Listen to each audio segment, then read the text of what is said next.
Bonjour, je suis Romain Provost, donc en charge au bureau de Centrale Énergie d'activités liées à la transition énergétique, au réseau intelligent, au smart grid, comme on dirait de manière plus courante, ainsi qu'au stockage de l'énergie.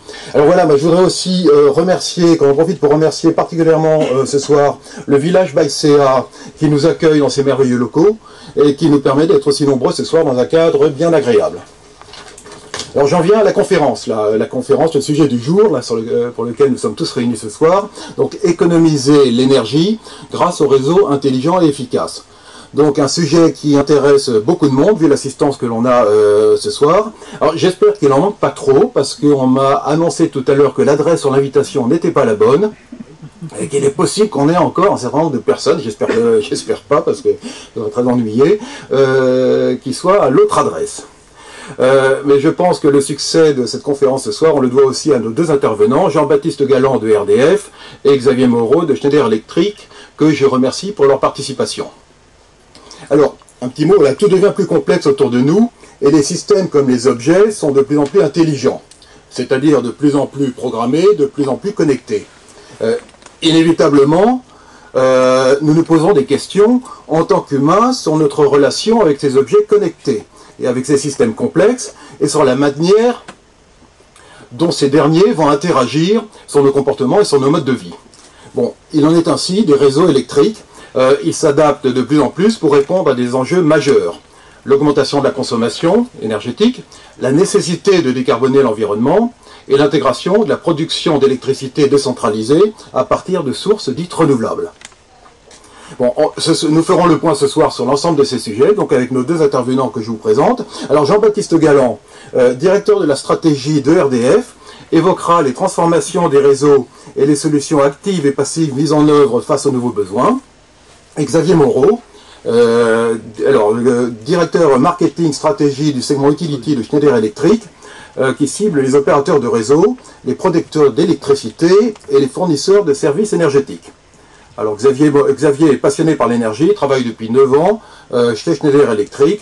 Alors il abordera le sujet sous un angle technologie produit. Et voilà, maintenant je vais leur laisser la parole et on va commencer donc par Jean-Baptiste Galland, directeur de la stratégie de RDF.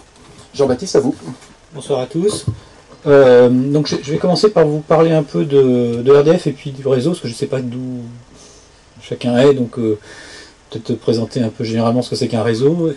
Donc moi je travaille chez EDF. EDF c'est ce qu'on appelle la partie distribution du réseau. Il y a une autre partie qui s'appelle la partie transport.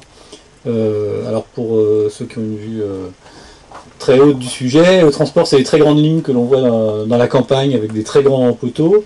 Et le réseau de distribution c'est les lignes les plus proches, voire celles qu'on ne voit pas du tout qui sont enterrées. Et ça va de ce qu'on appelle la moyenne tension jusqu'à la basse tension. Alors, historiquement, cette séparation était très importante au sens où la plupart des centrales, voire quasiment toutes, il y a quelques années, étaient connectées au réseau de transport. Parce que plus ça allait, plus on grossissait la taille des centrales, parce qu'en grossissant la taille des centrales, on économisait sur les coûts. Donc une centrale plus grosse, ça coûtait moins cher, pour faire simple au kilowattheure. Ça, c'est ce qu'on appelait un phénomène d'effet d'échelle. Ce qui se passe avec l'arrivée des renouvelables, c'est un phénomène d'effet de série, c'est-à-dire que ce que l'on gagnait en effet d'échelle, maintenant, il y a une tendance à le gagner en effet de série, parce que quand vous achetez une éolienne que vous allez installer en France, par exemple, c'est la même que vous allez installer en Australie, et c'est la même que vous allez installer aux US ou en Chine. Elle a été produite quasiment dans la même usine. Donc on en est à produire des centaines et des milliers d'éoliennes. Je dis éoliennes exprès parce qu'on parle toujours des panneaux solaires produits en Chine, mais c'est vrai pour tous ces matériels-là. Donc il y a une lutte, une concurrence entre des moyens qui grossissent et des moyens qui sont produits en série. Le résultat de tout ça, c'est qu'aujourd'hui, il y a de plus en plus alors plus les politiques de subvention et d'aide au développement des énergies renouvelables, mais c'est ces deux phénomènes-là qui font qu'aujourd'hui, on a de plus en plus de renouvelables sur les réseaux. Et s'agissant de centrales qui sont plus petites, eh bien, elles vont plus se connecter au réseau de transport, mais elles vont plutôt se connecter au réseau dit de distribution, ce qui est notre cas. Donc aujourd'hui, 90% des renouvelables qui sont installés en France vont être connectés sur le réseau de distribution. Ça, c'est un changement majeur pour nous. Un distributeur, dans le passé, donc alors aujourd'hui, vous voyez, RDF, c'est 1,3 million de kilomètres de ligne en faisant le total de la moyenne de basse tension, c'est 70 000 postes, 750 000 postes achetés à BT, c'est 2200 postes sources. Bon, c'est vraiment un réseau capillaire. Comment est-ce que ça se construisait un réseau comme ça dans le passé? Ça se construisait un peu comme un réseau d'eau, c'est-à-dire qu'un réseau d'eau, vous réglez la pression au début du réseau pour être sûr qu'à la fin, le dernier client a suffisamment de pression à la fin. Donc qu'est-ce qu'on faisait avec nos amis de Schneider? On réglait la tension en début de ligne pour qu'à la fin, la tension soit la bonne. Voilà. C'était un réseau très passif. On le faisait une fois pour toutes, une fois qu'il était installé, on n'y revenait pas, sauf panne.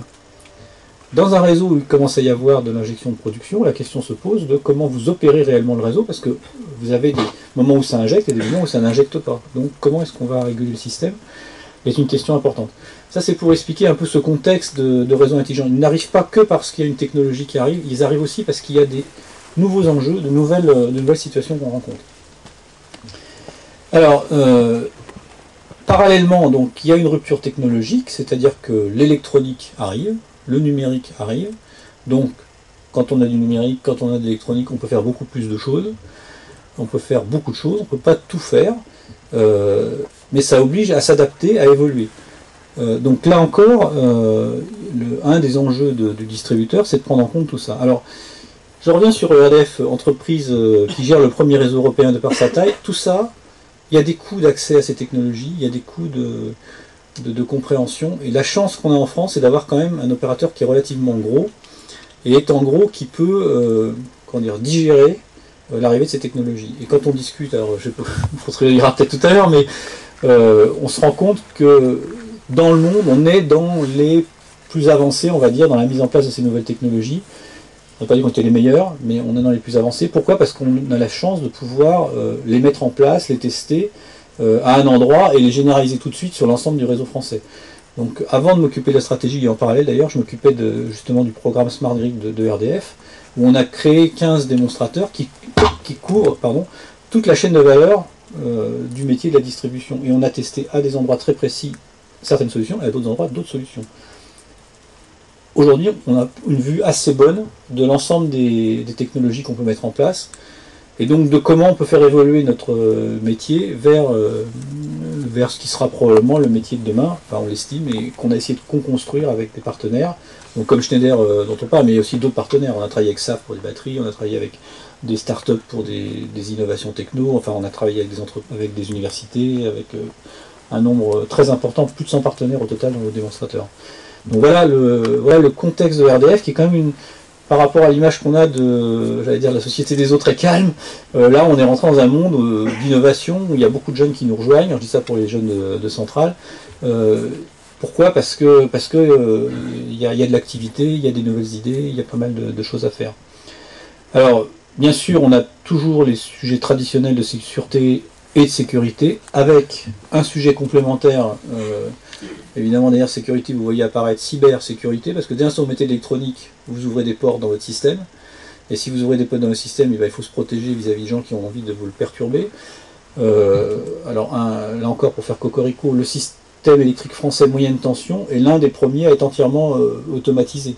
Donc quand il y a un problème sur le réseau, le système informatique détecte automatiquement les problèmes et essaye d'organiser la reprise le plus vite possible. Quand on va dans d'autres pays, on le voit dans très peu d'endroits. Les Américains se sont félicités dans quelques zones là, quand ils ont eu la fameuse tempête de leur capacité à reprendre, mais nous on n'était pas surpris, on avait ça déjà depuis 1 ou 2 ans. Ceci dit, ça avait été imaginé il y a plus de 10 ans quand même. Donc, voilà, donc la question cybersécurité vient de se rajouter à la sûreté et la sécurité. Troisième point, on est régulé nationalement par l'État et la CRE. Et on a en même temps, c'est un système mixte, des concessions avec les collectivités locales. C'est très intéressant parce qu'on combine un positionnement national avec un positionnement, une adhérence avec les enjeux locaux. Donc typiquement, ce qui est en train de se passer en termes d'économie, c'est qu'aujourd'hui il y a une concurrence entre pays, mais il y a aussi des concurrences entre villes. Donc on va essayer, par exemple, par notre réseau efficace, de contribuer au développement de l'économie nationale, mais on a aussi des enjeux, par exemple avec Lyon, où on a développé beaucoup de démonstrateurs, mais aussi avec Bordeaux, avec Lille, qui sont des villes qui sont positionnées dans la concurrence européenne et mondiale, et qui sont toujours en train de se comparer aux autres. Donc aujourd'hui, la question pour nous, c'est pas de savoir si Lyon est bien traité en France, c'est de savoir comment Lyon se compare par rapport à ses comparants européens voire mondiaux.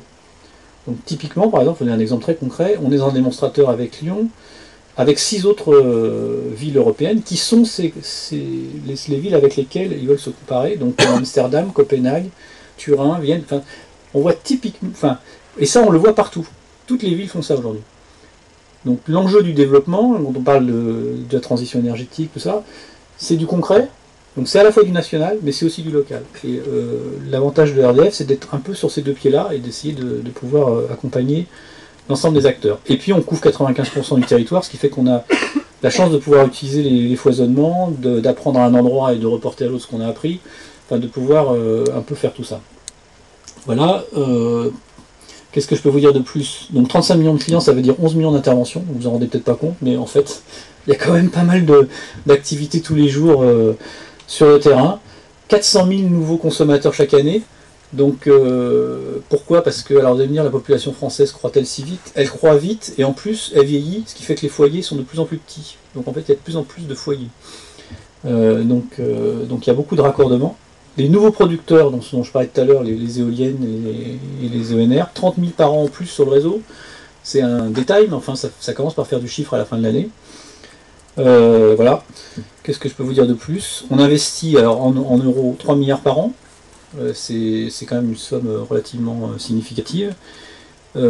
Plus ce qu'investissent les collectivités, parce qu'on a un système mixte où nous on investit et les collectivités investissent. Mais globalement, sur le réseau français de distribution, il n'y a pas loin de 4 milliards qui est mis chaque année. C'est pas un chiffre totalement à négliger.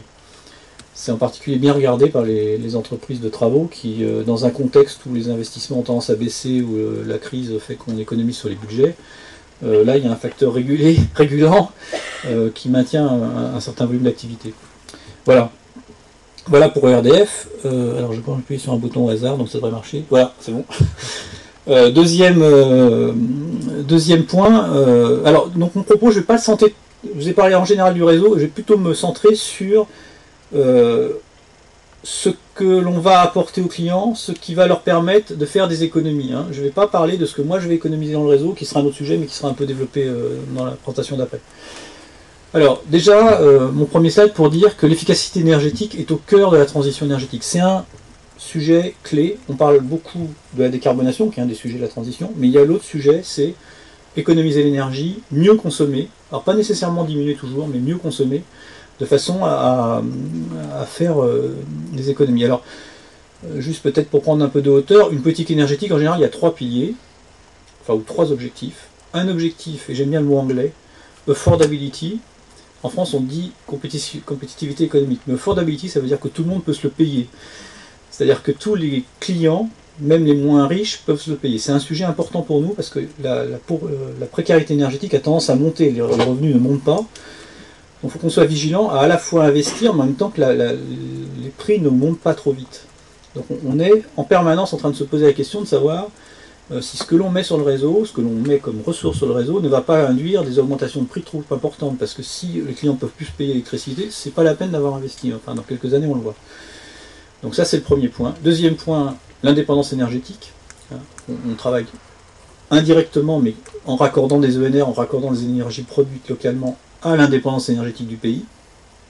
Et le troisième, c'est la protection de l'environnement, et en particulier la réduction des émissions de CO2.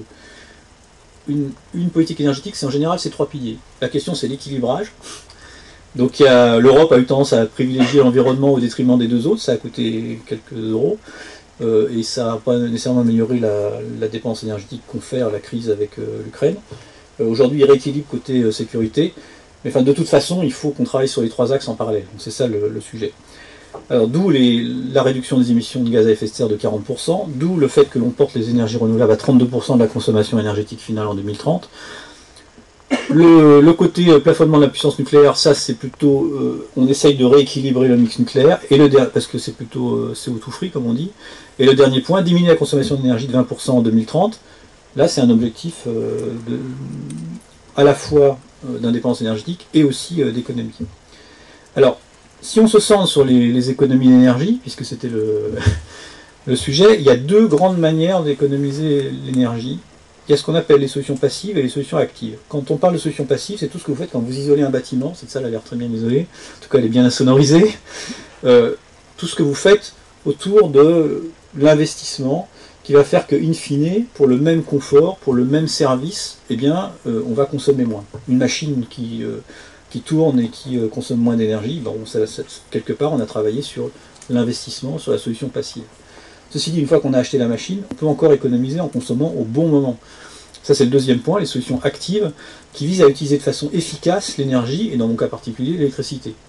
Et les deux sont quelquefois un peu mélangés. Alors, pour vous donner un exemple de confusion, contre lequel nous, on essaye d'expliquer que c'est pas simple, il y a eu une révision des normes en France en 2012, qui a conduit à baisser, par exemple, la consommation unitaire des chauffe-eau. Donc, cette baisse de la consommation unitaire des chauffe-eau n'a été vue que sur le côté économie d'énergie et pas sur le côté utilisation efficace d'électricité. L'un des résultats, c'est qu'aujourd'hui, il n'est plus très rentable d'avoir des heures pleines heures creuses. Ce que l'on oublie, c'est qu'aujourd'hui, avec les heures pleines heures creuses dans le système français, enfin, acheter un chauffe-eau heure pleine heure creuse n'est pas très rentable. On économise 6 gigawatts à la pointe. Donc il y a un coût qui n'a pas été... Donc si jamais les nouveaux chauffe-eau ne sont pas heure pleine heure creuse, il va falloir s'adapter. Donc on a un travail à faire d'équilibre. Ça ne veut pas dire qu'il ne faut pas regarder la consommation d'énergie, mais il faut regarder les deux dimensions. Et donc notre point, ce qu'on essaye d'expliquer, c'est que ces deux dimensions sont importantes et qu'il faut les combiner pour avoir le système le plus efficace possible. Voilà, donc ça c'est juste pour... Et maintenant je vais développer la partie passive, puis la partie active. Alors, sur la partie passive, le driver ou le levier le plus usuel, c'est la partie isolation, ou la partie économie sur le fait qu'on fasse tourner les machines plus efficacement. Donc, c'est en général organisé par les fournisseurs et les distributeurs, plutôt de carburant, et ça se fait au travers d'un système d'obligations, de certificats, et avec un objectif triennal de 660 TWh. Alors nous, RDF distributeur, vous allez dire qu'est-ce que vous faites là-dedans? On n'est pas directement acteur, hein, on accompagne les politiques, et on l'accompagne quand même de façon volontaire et assez ciblée, en mettant à disposition des outils et des données. Alors, quand vous mettez en place un compteur, donc dit intelligent, ou un smart meter en anglais, ou compteur communicant dans d'autres traductions, et en français Linky, qu'est-ce que vous faites? Vous mettez à disposition une boîte qui n'est pas un compteur. Déjà, ça s'appelle compteur, mais c'est pas un compteur, c'est un ordinateur. Et cet ordinateur donne 3 puces, hein, pour être tout à fait clair. Donc il y a une puce de comptage, donc ça reste effectivement une fonction comptage. Il y a une puce de communication, et il y a une puce, un processeur, qui fait des calculs. Tout ça renvoie de l'information à un système central qui permet de mettre à disposition des plateformes. Ce qui est intéressant, c'est les plateformes, alors soit à destination des clients, soit à destination d'autres acteurs du système électrique, des fournisseurs, des agrégateurs, des gens qui vont utiliser cette information, pour pouvoir ensuite justement analyser les consommations et proposer des services. Donc on est passé quand même d'un concept d'une petite boîte accrochée au mur qu'on allait lire et qu'on allait essayer de comprendre à un système déjà, et un système qui met à la disposition des informations, des données, qui vont permettre ensuite d'interpréter les consommations et éventuellement de les adapter et de les modifier. C'est vraiment le concept très important. D'ailleurs, le mot compteur, je pense que pour 90% des gens, on fait une erreur d'utiliser ce mot-là parce qu'on ne se rend pas compte de la transition, de l'évolution qu'il y a derrière. Ces informations, on les met aussi à disposition des collectivités qui réfléchissent de plus en plus à la programmation, à la planification énergétique, et qui cherchent à avoir une vision de la consommation énergétique. Alors vous avez des gens qui envoient des avions et qui font de la photographie thermique et puis qui se disent tiens là ça chauffe trop, là ça chauffe pas assez, ça c'est une façon de faire. On a aussi, quand on aura déployé nos compteurs, on aura une image, la même, de la consommation par zone, et on est déjà capable de faire beaucoup de choses, et de dire ces zones-là consomment beaucoup en électricité, ces zones-là consomment moins. Réfléchissons, est-ce que c'est normal? Ça peut être normal, ça peut ne pas être normal, donc il faut réfléchir comment on pourrait améliorer les choses. Donc, plus ça va, plus on va mettre à disposition de l'information synthétique, parce que ça aide quand même à la décision, de façon à pouvoir prendre des décisions d'amélioration de la consommation d'énergie. Donc c'est ça notre positionnement en termes d'adaptation. Donc des comptages, des plateformes. Alors, plus concrètement, on essaye d'être partenaire des collectivités pour justement faciliter la transition. D'abord en étant en amont des projets. Alors je vais prendre un exemple très concret. Alors je repars sur Lyon parce que Lyon on a fait pas mal de choses. Lyon a décidé à un moment de doubler son centre-ville et de créer un projet qui s'appelle Confluence, qui est au sud de la presqu'île, qui consiste à vraiment complètement élargir. Et s'est dit, mais comment est-ce que je pourrais construire quelque chose d'efficace, quelque chose d'adapté aux enjeux de demain. Donc là, ils sont venus nous voir, ils ont été en voir d'autres, hein. Ils ont été voir le Nedo japonais, ils ont été voir un certain nombre de gens, et ils nous ont dit, bon voilà, on a ce projet, travaillons ensemble pour essayer de faire quelque chose d'efficace énergétiquement, de communicants, parce qu'ils avaient une volonté d'être communicants. Enfin. Donc là, l'idée, c'est de travailler avec eux sur, voilà, quel est votre projet, comment est-ce qu'on peut faire au mieux. Donc, par exemple, c'est le point numéro 1, on a réfléchi à l'intégration des véhicules électriques. Ils ont décidé de mettre des véhicules électriques. Il faut positionner les bornes, il faut voir comment les bornes vont être rechargées, il faut voir si il y a des moments où cette zone n'est pas excédentaire et on ne pourrait pas utiliser l'excédent d'énergie pour recharger les bornes, et réciproquement, s'il y a des appels de puissance sur les bornes, comment on gère les appels de puissance. Tout ça, on y a réfléchi en amont. Ensuite, une fois qu'on y a réfléchi, on investit. Ça, c'est presque plus facile. Mais après, il faut gérer. Donc, il faut s'assurer qu'il y a des systèmes derrière qui vont justement permettre, comme j'ai dit tout à l'heure, d'équilibrer les appels de puissance d'un côté, les excès de production de l'autre, et au maximum d'éviter qu'il y ait des à-coups de tension, parce que c'est le principal sujet du distributeur, mais au-dessus, au niveau du système, un équilibrage complet en énergie, production-consommation. Donc, on va chercher à raccorder au mieux les véhicules électriques, mais aussi les ENR. Par exemple, on a travaillé, alors je ne vais pas prendre Lyon exprès, par exemple les gens de Montpellier, parce que où là il y a du soleil, et il y a aussi des supermarchés, et des gens se disent, on va couvrir de panneaux solaires le toit de notre supermarché, ça va être sympa, ça va bien produire, et donc voilà. Donc, il ne faut pas couvrir le toit du supermarché de panneaux solaires, parce que ça conduit à une surproduction énorme, ça conduit à une augmentation des besoins de réseau, donc il faut calculer le bon dimensionnement. Je n'ai pas dit qu'il ne fallait pas mettre de panneaux, mais il faut trouver le bon dimensionnement pour que, au global, l'économie du système soit bonne. Donc il y a dimensionnement, automatisme, regarde nos amis de Schneider, et tout ça fait un package qu'ensuite on va mettre sur le réseau. Donc là encore, études en amont, et ensuite mise en œuvre. Bon, bien sûr, ça marche par essai-erreur, donc il y a des tests, il y a des expérimentations, on apprend. Voilà, bon, c'est à peu près tout ce que je peux dire. Après, on parlera peut-être un peu de quartier, mais enfin bon, déjà restons à ce niveau-là. Alors, maintenant, je voudrais vous parler de deux expériences donc, qui concourent à la question de l'économie passive. Donc la première, c'est Watt et moi, qui est une expérience qu'on a conduite à Lyon. Alors, à Lyon, parce que Lyon, avec Tours, était l'un des deux sites d'expérimentation du fameux compteur communicant. Donc il y avait 150 000 clients à Lyon, il y en avait 150 000 à Tours. À Lyon, ils étaient plutôt dans du résidentiel, on va dire groupé, donc des immeubles, et à Tours, ils étaient plutôt dans du résidentiel diffus, donc dans la périphérie de Tours. Et là, ce qu'on s'est intéressé, ce qu'on a regardé, c'est avec Grand Lyon Habitat, qui est un office HLM, c'est comment on pourrait utiliser les informations du compteur pour aider les habitants, mais aussi l'office HLM, à maîtriser les consommations. Donc on a développé, derrière le compteur, un système qui permet de donner un affichage des consommations aux clients et leur permettre de comprendre où ils en sont. Donc typiquement, vous avez un T2, bon, il y a des T1, T2, T3, T4 dans ces bâtiments, vous avez un T2, je consomme X kWh, je peux me comparer aux autres T2, non nominativement, mais la moyenne des T2 de l'office. Deux solutions, où je suis au-dessus, ou je suis en dessous de la moyenne. Ça c'est évident. Ce qu'on a vu, c'est que les gens qui étaient au-dessus réfléchissaient. On va voir. On se disait à propos, pourquoi je suis au-dessus? Il faut changer, mais il y en a qui réfléchissent. Quels étaient nos objectifs dans l'expérimentation? On voulait, matérialiser la consommation. Alors, quand je dis était au-dessus, il y a des petits travaux à faire quand même pour expliquer qu'on est au-dessus, parce que on peut aussi regarder par rapport à l'année d'avant. Est-ce que je consomme plus cette année que l'année d'avant? Mais si j'ai du chauffage électrique, ça dépend s'il a fait froid ou pas froid. Parce qu'une année où il fait froid, je consomme naturellement plus qu'une année où il fait chaud. Donc il faut éliminer les effets température. Donc ça, ça a été fait. Donc ça permet aux gens de comprendre où ils en sont et de toucher du doigt ce que c'est qu'une consommation. Deuxièmement, les habituer à regarder, tout simplement, à aller voir, se poser des questions. Et ça fait partie, c'est très important dans le déploiement des compteurs communicants. Il n'y a pas qu'en France où on a vu ça, dans tous les pays européens, les gens qui ont déployé compteurs communicants sans éduquer, les gens n'utilisent pas le compteur. Donc c'est un investissement en pure perte.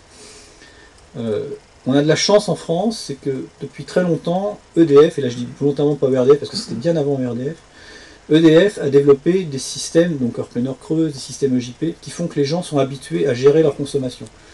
Moi j'ai vu des clients qui m'ont dit, bah, vous changez le compteur, est-ce que ça va changer notre système automatique de gestion, par exemple, des EJP? C'est une bonne question, mais ça veut dire qu'ils l'ont déjà chez eux, et ils disent, est-ce qu'il va falloir que je m'adapte? Et alors que quand on va en Allemagne, il n'y a absolument aucune habitude de ce type-là. Moi j'ai vécu en Angleterre, c'est pareil, les gens n'ont pas l'habitude de gérer leur consommation, donc ils auront un travail complémentaire à faire pour habituer. Donc nous on a une base, mais cette base il faut la travailler pour familiariser encore en plus les consommateurs à gérer leur consommation. Et puis après, une fois qu'on est familiarisé avec la consommation, il faut essayer de comprendre le comportement, il faut essayer de voir quels sont les différents comportements pour faire des suggestions d'amélioration. L'idée c'est pas de rationner, hein, enfin à aucun moment je pense que il y a une tendance quelquefois à confondre économie d'énergie et rationnement. L'objectif n'est pas le rationnement. L'objectif est le mieux vivre en général. Et le mieux vivre en général, ça peut vouloir dire faire des économies sur sa facture et en reconvertir une partie en confort. Et d'ailleurs, quand on fait des statistiques, c'est ce qu'on voit. C'est-à-dire que les gens qui font des économies d'énergie, en général, en reconvertissent une partie en confort. Typiquement, les logements les mieux isolés, la température intérieure est souvent 1 degré au-dessus de la température dans un logement mal isolé. Pourquoi? Ils payent moins cher, mais ils en remettent une partie en confort. Moi, j'ai pas de jugement à faire, je pense que c'est plutôt intelligent. J'ai gagné 2, j'en mets un dans mon confort et un dans ma poche pour faire autre chose. C'est assez logique. Mais c'est important parce que les économies d'énergie, il y a cette partie de la population qui pense qu'on va les rationner. Non, on cherche à améliorer la situation.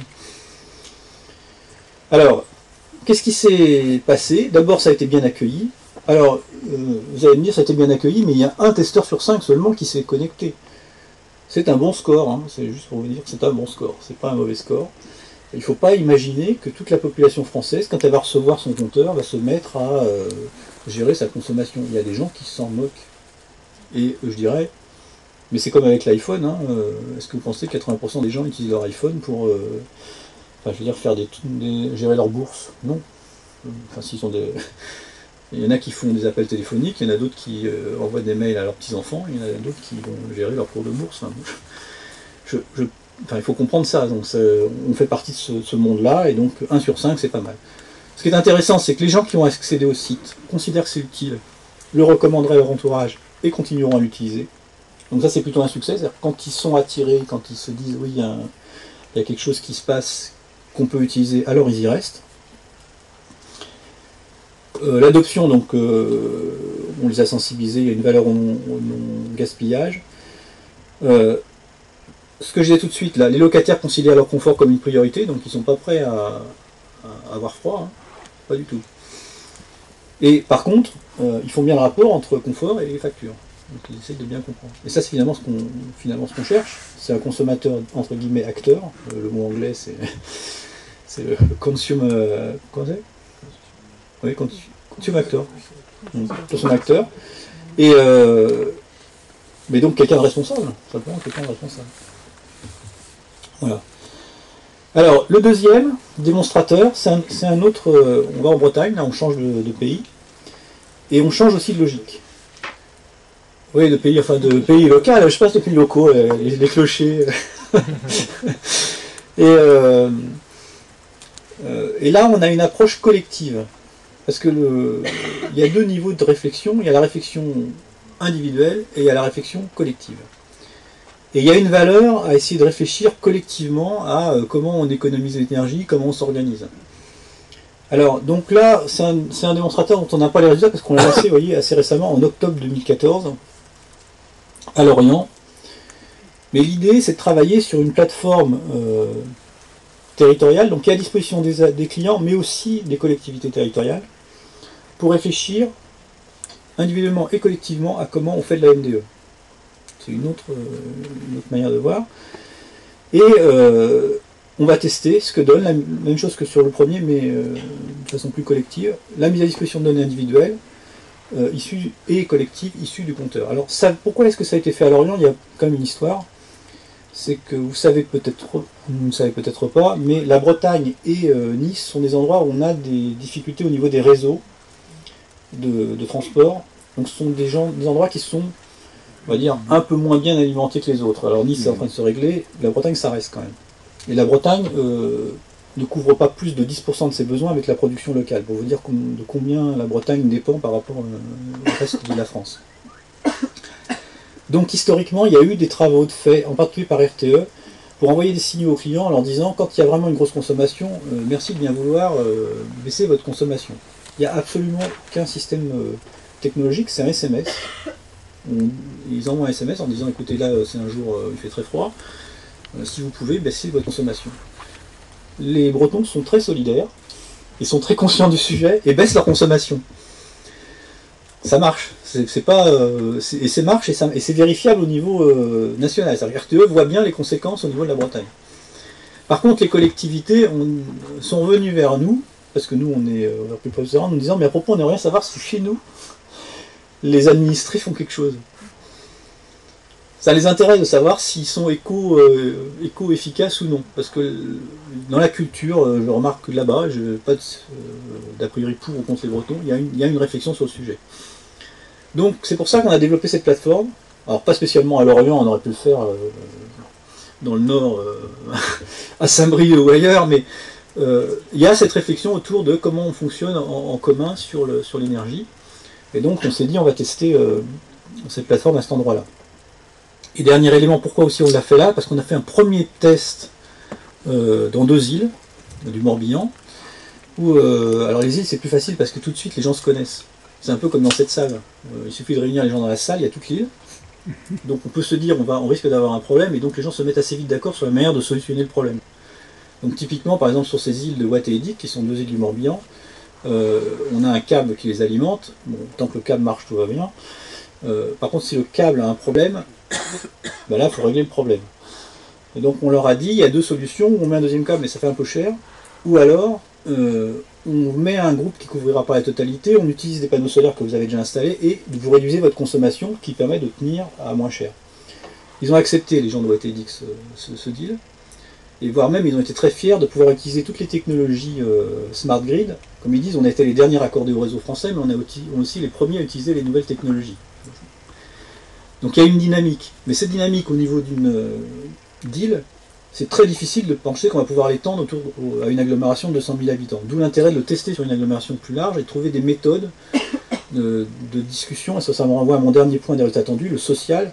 C'est-à-dire comment est-ce qu'on peut avoir une animation sociétale qui fait qu'à la fin, il y a une communauté de réflexion autour du sujet. Alors, on a dépassé largement la technique, mais notre métier n'est pas que technique, il est aussi en relation avec les collectivités, avec les gens, les habitants, qui doivent comprendre, enfin, qui doivent réfléchir en commun à l'avenir qu'ils veulent.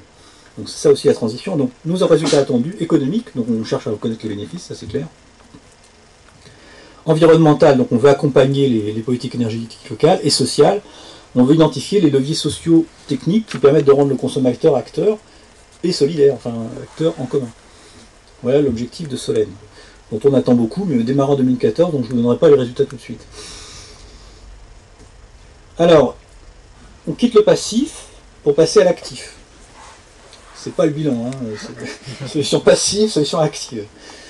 Alors, souvent d'ailleurs les gens ne voient que cet aspect-là. Donc, le fait qu'il y ait la transition, je vous l'ai dit tout à l'heure, 90% des ENR sont raccordés au réseau.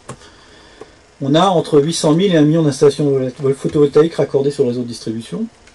Et on a potentiellement, dans certains scénarios très optimistes, 7 millions de bornes de recharge de véhicules électriques d'ici 2030. Pour faire toucher du doigt les 7 millions de bornes, ce que ça peut donner, si on gère mal, ça peut faire 9 gigawatts de plus à la pointe du système. 9 gigawatts, c'est des gros investissements, donc le véhicule électrique c'est sympathique, mais si on ne gère pas, il y aura un problème. D'où l'idée de dire, eh bien, on va essayer d'éviter la surenchère au niveau des investissements, qui est mon dernier mot, en gérant ces appels de puissance. C'est pas une idée neuve, hein. Tout à l'heure je vous ai parlé des chauffe-eau, c'est la même idée. Hein. Moi quand j'étais jeune, quand on parlait de chauffe-eau électrique accumulation, les gens disaient, oulala, est-ce qu'on est sûr qu'on aura l'eau chaude au bon moment? Ça c'est ma génération.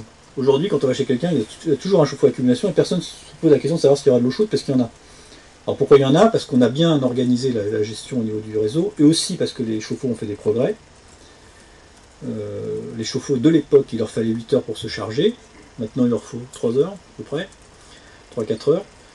By the way, c'est la même chose qu'on démarre à 8 heures pour les voitures électriques. Je mets ma main quasiment à couper que dans 10 ans, 15 ans, on sera à 4 heures.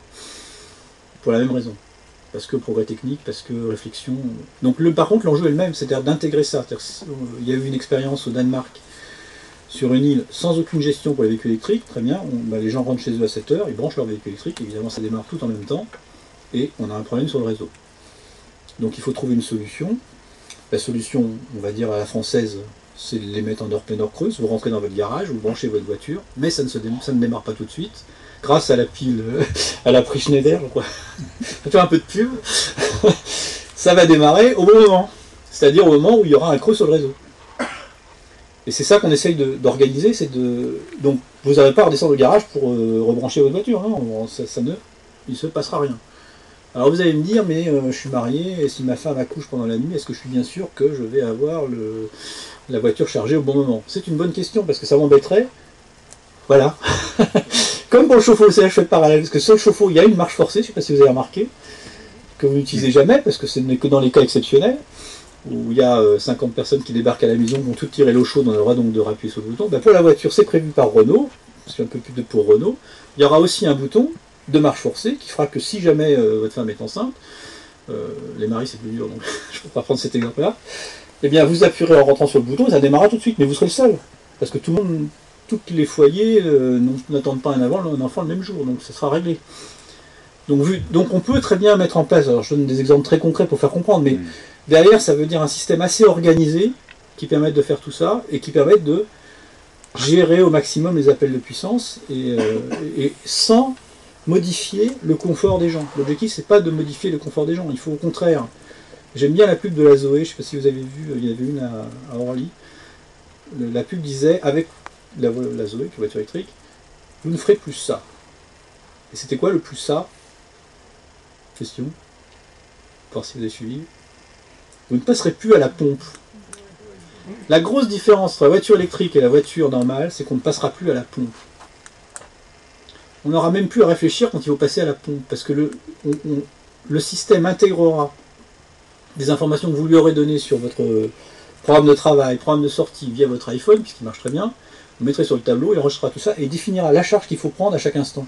Parce que quand vous arrêterez, vous pourrez vous brancher. Vous allez au supermarché, vous brancherez. Vous êtes chez vous, vous branchez. Vous allez au bureau, vous branchez. Vous ne vous posez plus de questions. Il n'y a plus de pompe. Il y a toujours ce qu'il faut comme énergie dans la voiture. C'est un concept totalement différent. Je vous vends la voiture électrique. Hein. Pour que ça se passe bien, il faut travailler. Hein. Il faut travailler et être nombreux à travailler. Donc le distributeur pour ce qui est du réseau, les fournisseurs de matériel pour ce qui est de la réflexion sur les technologies qui permettent que ça fonctionne, les fabricants de voitures pour que les voitures soient, j'allais dire plug and play, compatibles, enfin que tout ça fonctionne bien, hein. Mais c'est ça l'enjeu. Alors, qu'est-ce que permettent les smart technologies? Alors je reviens chez le client. Donc, elles vont permettre aux clients d'avoir de l'information, donc ça c'est par exemple à travers les compteurs. Ça va se faire à travers les compteurs, mais ça va se faire aussi à travers les objets communicants dans la maison, parce que on ne se fait pas d'illusions, tout ne se passera pas par le compteur. Aujourd'hui, il y a des box dans les maisons, il va y avoir des puces dans les réfrigérateurs, il y aura des puces qui est un endroit où on accumule du froid, donc on peut très bien gérer de l'énergie hein, aussi. Typiquement, sur mon exemple tout à l'heure de supermarché, c'est très bien de mettre des panneaux solaires sur un supermarché, d'autant plus qu'il y a justement un matelas qui est le groupe froid. Le groupe froid, il y a des moments où on peut le faire marcher quand il y a des creux, et puis le baisser en puissance au moment où il y a un peu d'appel de puissance pour équilibrer la charge. Ça ne se voit pas au niveau de la température des congélateurs, mais globalement sur le réseau, c'est nickel. Hein. Ça permet de passer les pointes. Donc, il y a plein d'endroits où il y a aujourd'hui des stockages. Maintenant, il faut juste les mobiliser au bon moment. Donc ça, c'est un travail. Nous, les objets communicants nous intéressent beaucoup. Voilà. Le consommateur doit rester responsable. Notre idée, c'est pas de gérer pour le compte d'eux. Hein. C'est si vous voulez qu'on gère, on gère. Si vous voulez pas qu'on gère, vous vous débrouillez. ça ne veut pas dire qu'on ne facturera pas le vous vous débrouillez. Le gars qui veut absolument consommer à la pointe, on va faire en sorte que les signaux tarifaires donnent la bonne information. Parce que c'est comme dans une salle de cinéma, si celui qui est au premier rang se lève avec un chapeau, rapidement toute la salle se lève. Donc c'est le principe de révélation des préférences, très connu en économie. Donc il faut éviter ça. Donc il faut donner les bons signaux pour que les gens se coordonnent. Donc ça c'est la réflexion sur la mise en place de signaux tarifaires liés aux usages de consommation. Alors je vous donne un exemple très concret lié à ça. Aujourd'hui, avec les signaux tarifaires qu'on a, on ne reflète pas le vrai coût de l'autoconsommation. C'est-à-dire que on a un système tarifaire, c'est peut-être un peu compliqué, mais vous payez une prime fixe en fonction de la puissance que vous avez souscrite, et un prix d'énergie en fonction de l'énergie que vous consommez. Grosso modo, dans votre facture, il y a, je sais pas, 20 ou 30% de puissance et 70% d'énergie. Quand vous autoconsommez, si c'est pas bien piloté, donc vous allez économiser les 70% de votre facture, puisque vous consommez localement. En fait, pour le réseau, l'économie n'est pas des 70%. Elle est bien inférieure. Donc ça veut dire qu'il faut qu'on réfléchisse à comment, par rapport à ce type d'usage, on donne le signal que non, l'économie n'est pas à ce niveau-là, mais qu'elle est inférieure et qu'il faut vraiment faire attention aux appels de puissance, qui était mon point de tout à l'heure. Donc il y a toute une réflexion qui est en cours, que vous verrez dans les 5-10 ans qui viennent, ça ne va pas se faire instantanément parce que les enjeux ne sont pas immédiats, sur comment on équilibre les signaux de prix pour que, mon exemple tout à l'heure, celui qui est au premier rang ne se lève pas et gêne tout le monde. Voilà. Alors, tout ceci étant fait, on intégrera sans problème la production décentralisée, et que ce soit PV ou ENR, et normalement au total, on devrait avoir donc atteint les objectifs d'une bonne politique énergétique, donc de réduction des factures, de dépendance énergétique améliorée et de réduction des émissions de CO2, j'aurais dû rajouter. Voilà.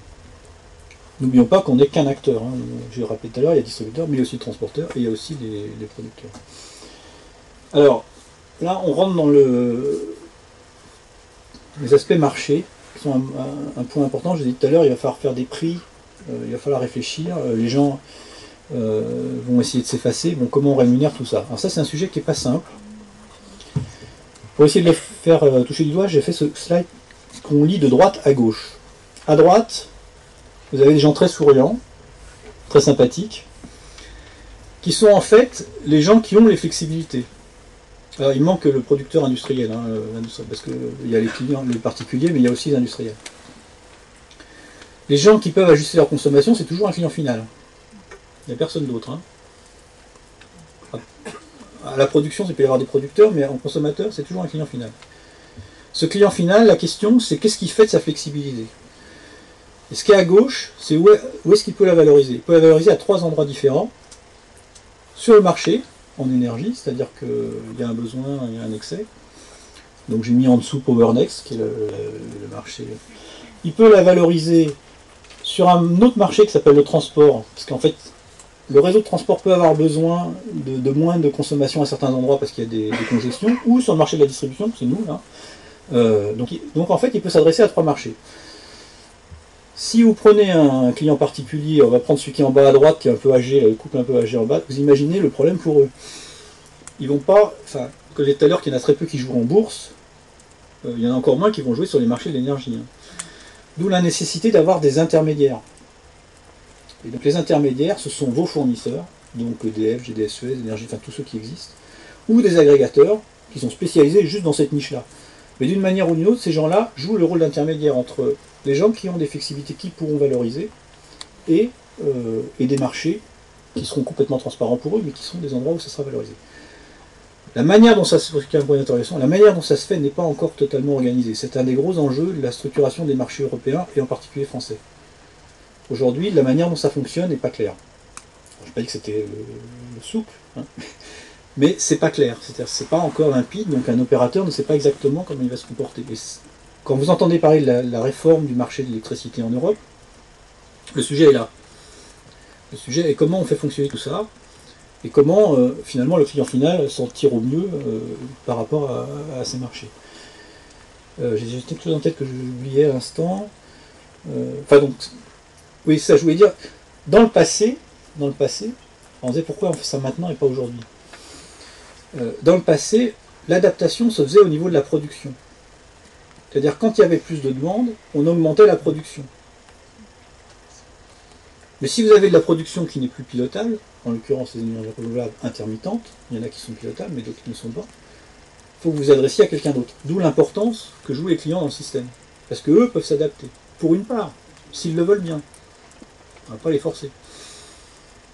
Donc on est obligé de jouer sur une autre dimension qu'on utilisait qu'en partie dans le passé. Alors en France on l'utilise un peu, parce que je disais tout à l'heure, on a les heures teneurs creuses, où les clients s'adaptent, puisque finalement, les clients qui prennent un tarif heure pleine heure creuse, ils décident qu'ils consommeront plus en heure creuse qu'en heure pleine. Qu'ils feront leur lessive en heure creuse, ou que leur chauffe-eau fonctionnera en heure creuse. Ceux qui prennent un EJP, ils se disent, les jours où c'est un peu rouge, j'arrête, et je ferai ma lessive, je ferai un certain nombre de choses le lendemain, parce que ça me coûtera moins cher, et je rends service, ils ne pensent pas comme ça, mais quelque part en faisant ça, ils rendent service au système, et on les rémunère à concurrence de ce qu'on fait comme économie. Là c'est la même idée, mais généralisée. Généralisée sur des appels de puissance beaucoup plus brefs, sur des ajustements plus rapides, et donc ça s'organise. Voilà. Je ne sais pas si j'étais clair, j'ai essayé. Alors, comme tout à l'heure, exemple. Alors, par exemple, là encore à Lyon, alors pourquoi vous allez me dire, vraiment il aime bien Lyon, pourtant je suis parisien. Hein. Mais là encore, c'est parce qu'on a testé Linky à Lyon, donc on avait une base pour faire des expériences. Là, on a travaillé avec Schneider et avec GDF Suez sur une expérience qui s'appelle Green Nice, où on a testé un certain nombre de choses. Alors, juste en développer quelques-unes. On a testé d'abord l'aide au client à consommer mieux, dont je parlais tout à l'heure avec Linky, donc c'est le petit rond en bas à gauche, où là,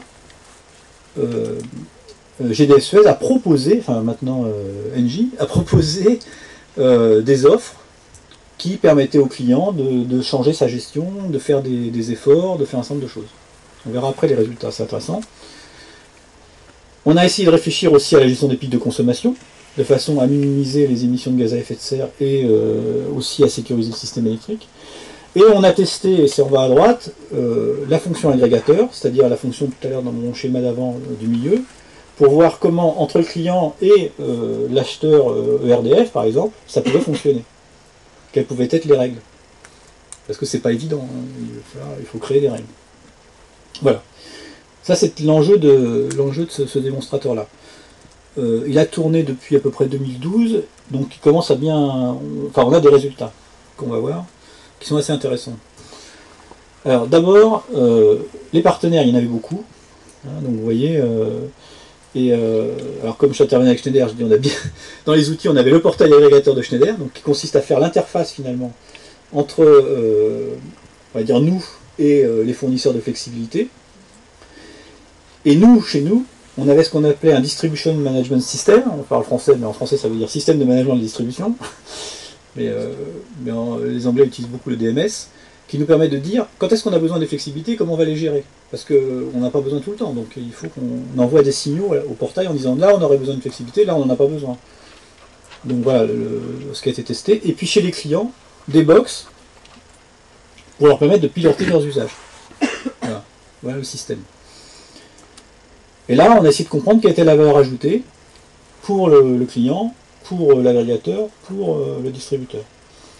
Et de voir comment on pouvait fonctionner. Le mot-clé de tout ça, c'est coopération. C'est-à-dire que si on ne s'entend pas avant, ça ne risque pas de fonctionner.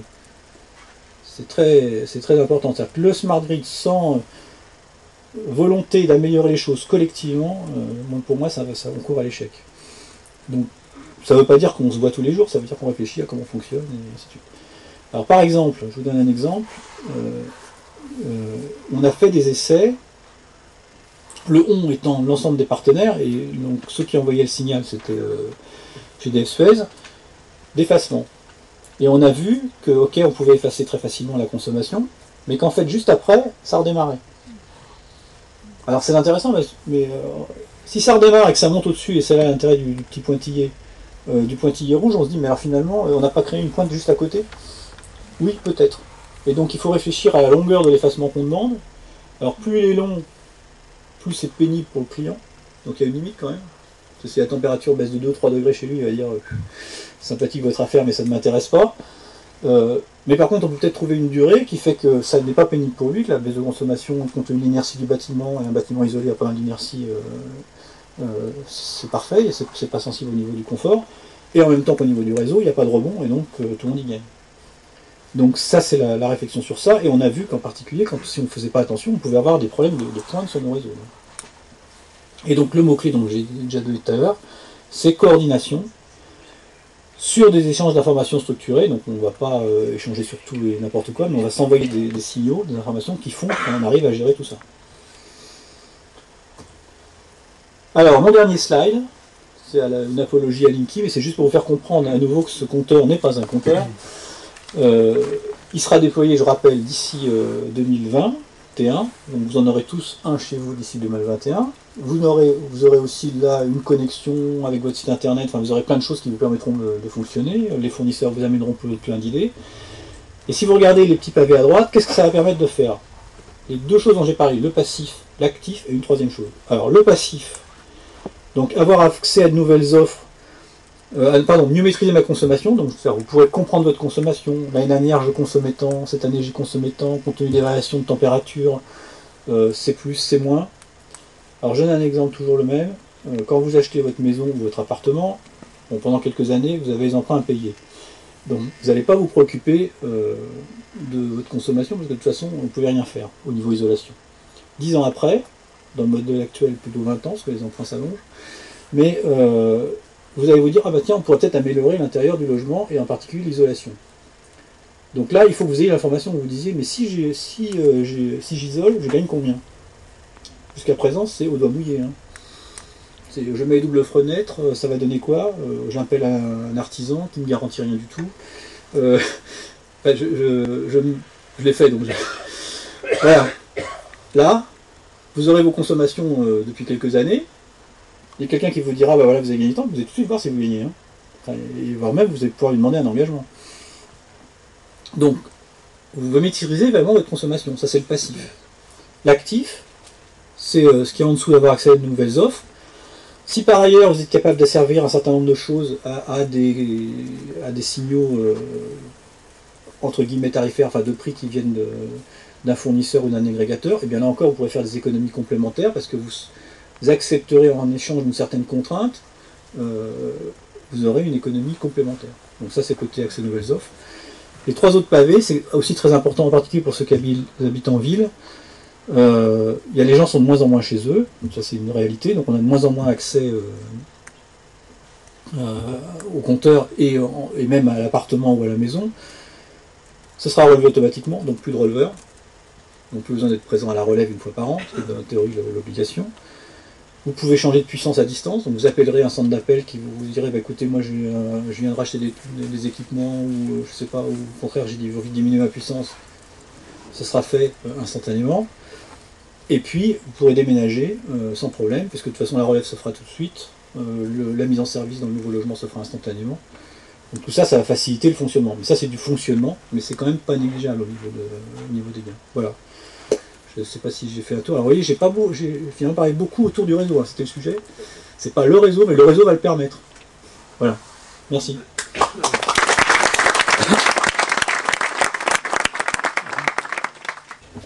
Donc on a parlé autour du réseau. Moi je vais plus vous parler du réseau. Pour commencer, est-ce que quelqu'un dans la salle a une idée de qui est le plus gros consommateur d'électricité en France? Non, il y en a un qui consomme plus que la SNCF. Non. Mais c'est ERDF en fait. Alors pourquoi? Essentiellement à cause des pertes sur le réseau, le sujet de ma présentation aujourd'hui. Donc je vais vous parler de l'efficacité énergétique dans le réseau. Donc d'abord on parlera des différents types de pertes qu'on peut avoir dans le réseau. Je vous expliquerai la pression réglementaire qui est en train de monter autour de ce sujet. Et puis je donnerai 5 exemples de techniques pour adresser ce problème de l'efficacité énergétique dans les réseaux. Alors, pour commencer, donc les pertes. Donc au niveau mondial, se rend compte qu'il y a de l'électricité qui est gâchée absolument partout dans les réseaux, donc depuis le transport jusqu'à la distribution, entre la centrale électrique et le point de consommation. Donc d'après la Banque mondiale, c'est près de 200 milliards de dollars, c'est 1800 TWh qui sont dispersés comme ça dans la nature.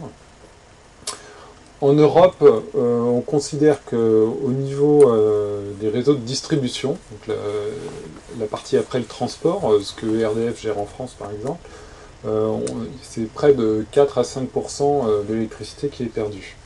Il y a des pays comme en Inde, où là c'est 30%, voire dans certains États du nord de l'Inde, c'est 50% de l'électricité en sortie de centrale qui n'arrive pas chez le consommateur. Alors tout ça, ça a un coût. Pour l'Europe, on pense que c'est autour de 10 milliards d'euros qui sont dispersés comme ça dans la nature.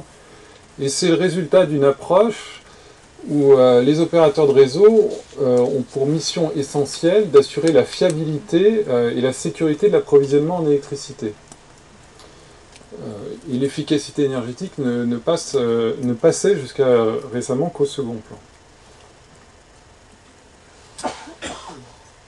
Alors laissez-moi vous demander, à votre avis, où sont les principales sources de pertes dans le réseau. Donc ceux qui pensent que c'est dans les transformateurs qu'il y a le plus de pertes, levez la main.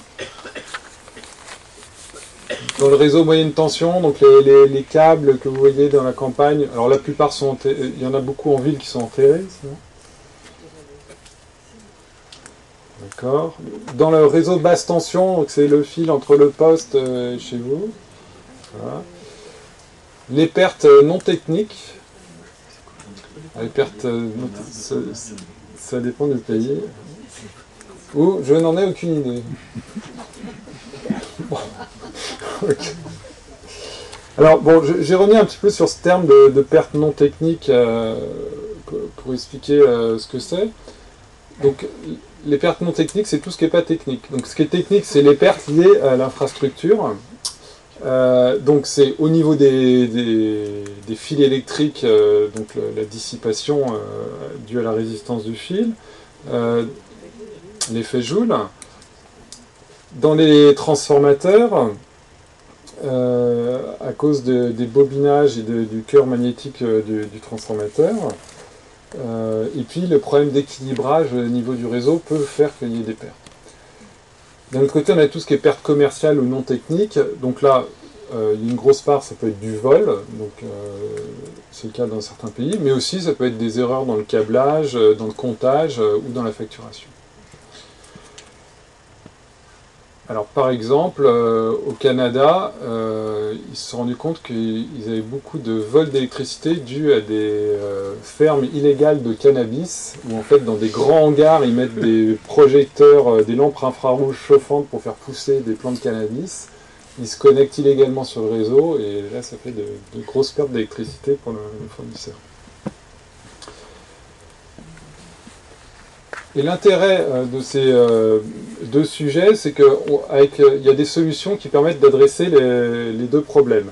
Même si pour les pertes techniques, on est plus sur des solutions matérielles, et sur les pertes non techniques, sur des solutions logicielles. Alors si je fais un focus sur le réseau de distribution, pour revenir à la question précédente, c'est très difficile d'avoir des chiffres exacts, mais approximativement, on estime que les pertes au niveau de la sous-station entre le réseau de tension et le réseau de moyenne tension sont autour de 15%. Alors, ça varie beaucoup suivant la topologie du réseau, la géographie, etc. Dans le réseau moyenne tension lui-même, là on est autour de 30%. Et ensuite, entre la sous-station, entre le réseau en 20 000 volts et le réseau en 230 volts, là on est un peu en dessous de 30%.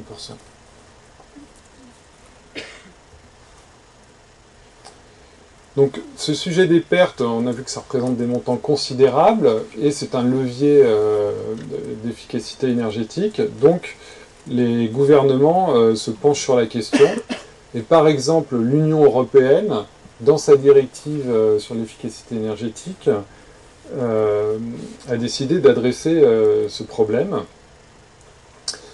Et elle a mis des objectifs assez contraignants à tous les distributeurs.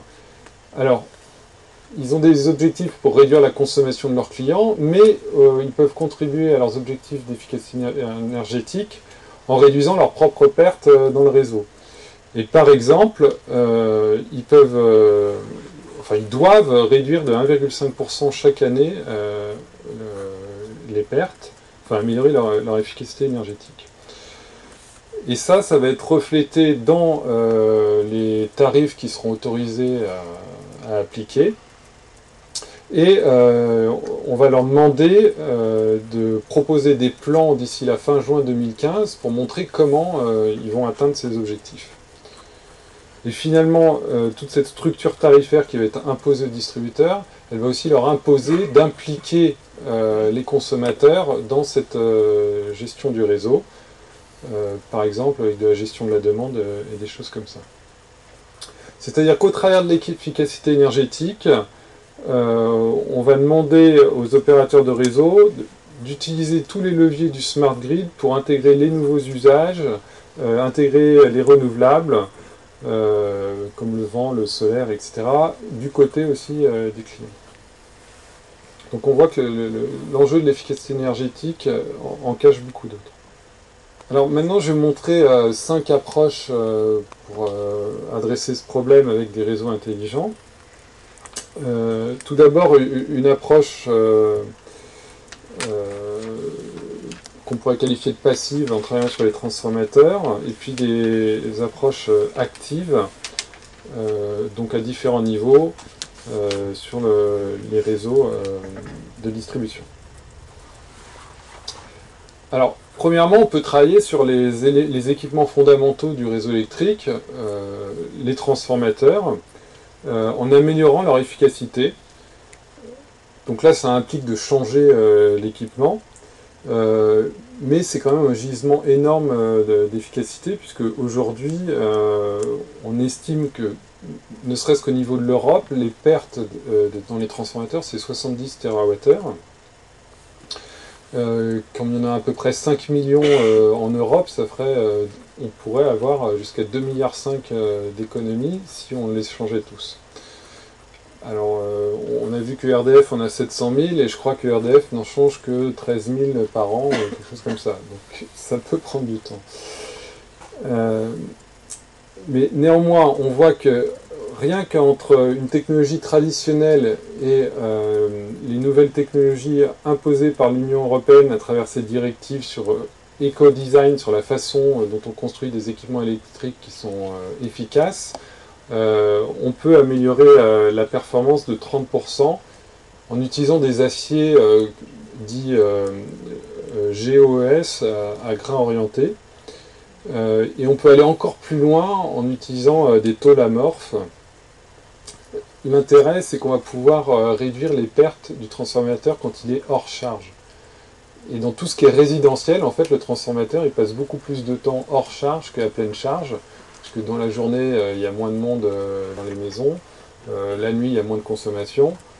Donc, en fait, les pertes hors charge se révèlent supérieures aux pertes en charge. D'où l'intérêt de travailler aussi sur l'aspect des pertes hors charge. Et donc, là où ça devient un petit peu compliqué, c'est qu'il faut faire un calcul entre le coût de l'investissement, parce que ces technologies ont un coût supplémentaire, et le retour qu'on va avoir en économie par les réductions des pertes. Donc suivant l'emplacement dans le réseau, suivant le profil de charge du transformateur, il va falloir faire et les taux d'intérêt pour financer votre investissement, il va falloir calculer le retour sur investissement. Donc chez Schneider Electric, on estime qu'aux conditions actuelles, notamment parce que les taux d'intérêt sont très bas, on peut avoir un retour sur investissement inférieur à 15 ans quand un transformateur a une durée de vie de 40 ans. Alors une autre approche possible, c'est de travailler sur l'équilibrage du réseau sur sa partie basse tension. Puisque on a un réseau donc en triphasé jusqu'au poste, alors quand ça arrive chez vous, la plupart du temps c'est du monophasé, mais on peut se retrouver avec un déséquilibre au niveau du poste entre les charges sur les 3 phases. du transformateur. Donc, par exemple, avec ERDF, on a travaillé sur une application de monitoring des postes qui va permettre de voir sur chaque départ du poste quelle est la charge en pourcentage du temps. Donc, par exemple, sur cette courbe, on voit que un peu moins de 5% du temps, j'ai une phase qui est chargée à 200 ampères à peu près, alors qu'une autre, ça va largement au-dessus de 300 ampères. Donc il y a un déséquilibre. Donc le problème de ces déséquilibres, c'est que ça va augmenter les pertes. Et donc on peut analyser comment le transformateur est chargé et redéplacer des charges d'une phase à l'autre pour rééquilibrer le poste. Ou alors s'il y a de l'injection un peu en aval du transformateur parce qu'il y a des panneaux solaires sur le toit d'une maison ou quelque chose comme ça, mieux le répartir sur les différentes phases du poste. Donc au-delà de la réduction des pertes, en répartissant mieux la charge sur les trois phases, on va pouvoir libérer de la puissance disponible sur le poste et on va moins fatiguer les équipements, donc on va prolonger leur durée de vie. Alors, tout ça, ça peut se faire par des logiciels qui sont hébergés dans le cloud, ou alors on peut mettre un calculateur au niveau du poste qui va pré-traiter l'information pour limiter les flux de communication, ou alors on peut le faire à un niveau régional, au niveau du centre de contrôle régional. Alors, donc là, on est dans le big data, l'analyse de masse de données pour essayer de détecter ces équilibres, ces déséquilibres, le cloud, etc. Mais à un moment, il faut quand même sortir du cloud pour capturer ces données et faire le lien entre le monde réel et le monde du big data. Et en fait, souvent, c'est ça qui coûte le plus cher, c'est de capturer l'information au départ, faire le lien avec le monde physique.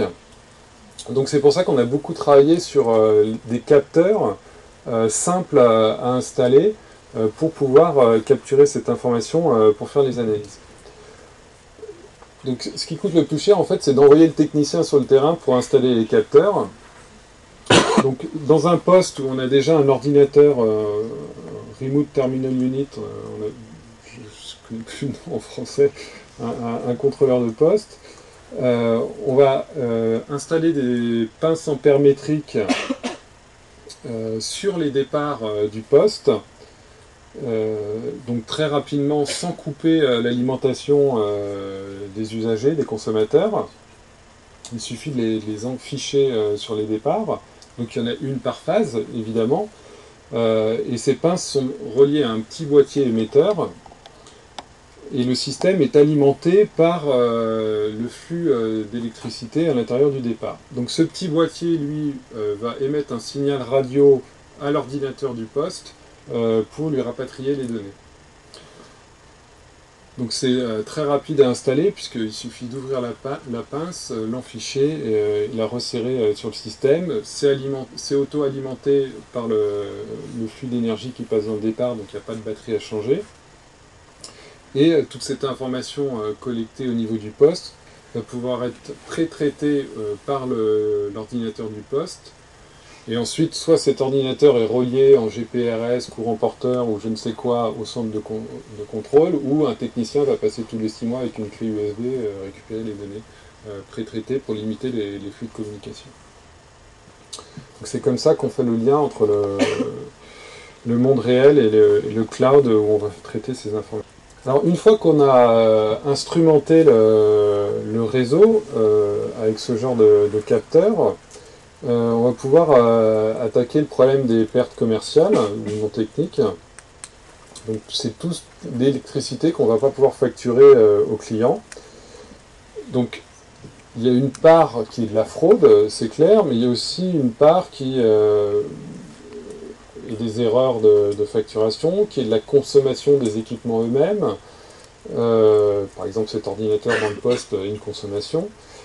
Parfois, on a l'éclairage public qui se connecte directement sur le réseau qui n'est pas facturé. Donc aujourd'hui, ces pertes non techniques, ça représente de 2 à 10% de l'énergie livrée dans les pays matures. Et on a vu que dans certains pays, ça pouvait aller très loin.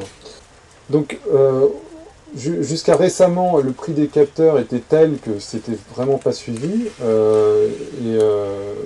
Pourtant, on estime que ça peut coûter entre 1000 et 10 000 euros par poste et par an dans un pays européen à l'opérateur de réseau.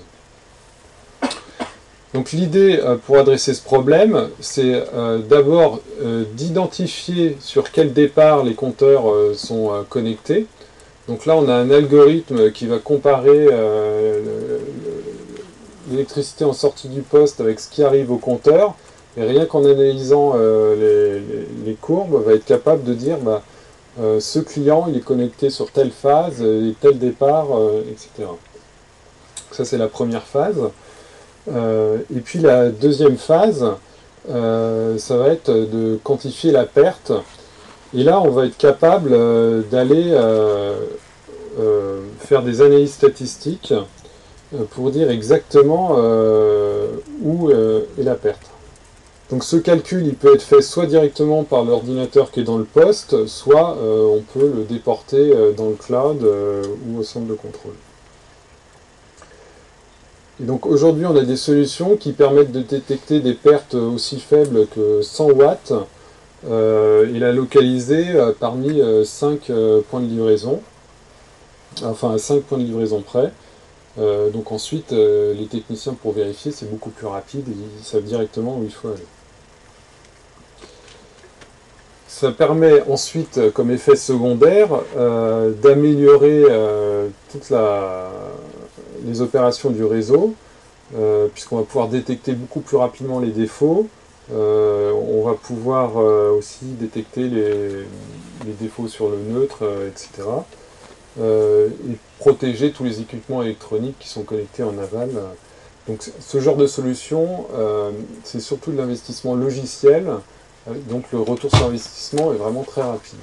Alors une autre approche, c'est d'utiliser le smart grid pour gérer l'ensemble du plan de tension du réseau. Donc le plan de tension, c'est les niveaux de tension aux différents points du réseau. Donc traditionnellement, on a des équipements sur le réseau qui permettent de contrôler la tension à différents points, par exemple des transformateurs réglables, des bancs de condensateurs pour gérer le réactif dans le réseau et améliorer les pertes, améliorer le flux d'électricité. Mais aujourd'hui, ça devient extrêmement compliqué avec ces énergies distribuées, que ce soit du solaire, de l'éolien, qui injectent directement au niveau du réseau de distribution. On est dans une situation très mouvante. Le réseau change d'état sans arrêt. Donc c'est pas suffisant. C'est pour ça qu'on est obligé de rajouter une approche systémique de la gestion du plan de tension avec donc, ce qu'on appelle un DMS, un Distribution Management System, qui en fait est le cerveau du Smart Grid, qui va calculer en permanence l'état optimal du réseau. Donc l'idée, c'est que sur une topologie du réseau, on va appliquer des algorithmes, la loi d'Ohm, la loi de Kirchhoff, pour calculer quel serait l'état théorique le meilleur du réseau. Et ensuite, on va envoyer des commandes pour régler l'ensemble du réseau à l'optimal. Les capteurs vont renvoyer un retour et la boucle est bouclée. On va pouvoir recalculer en permanence l'état optimal.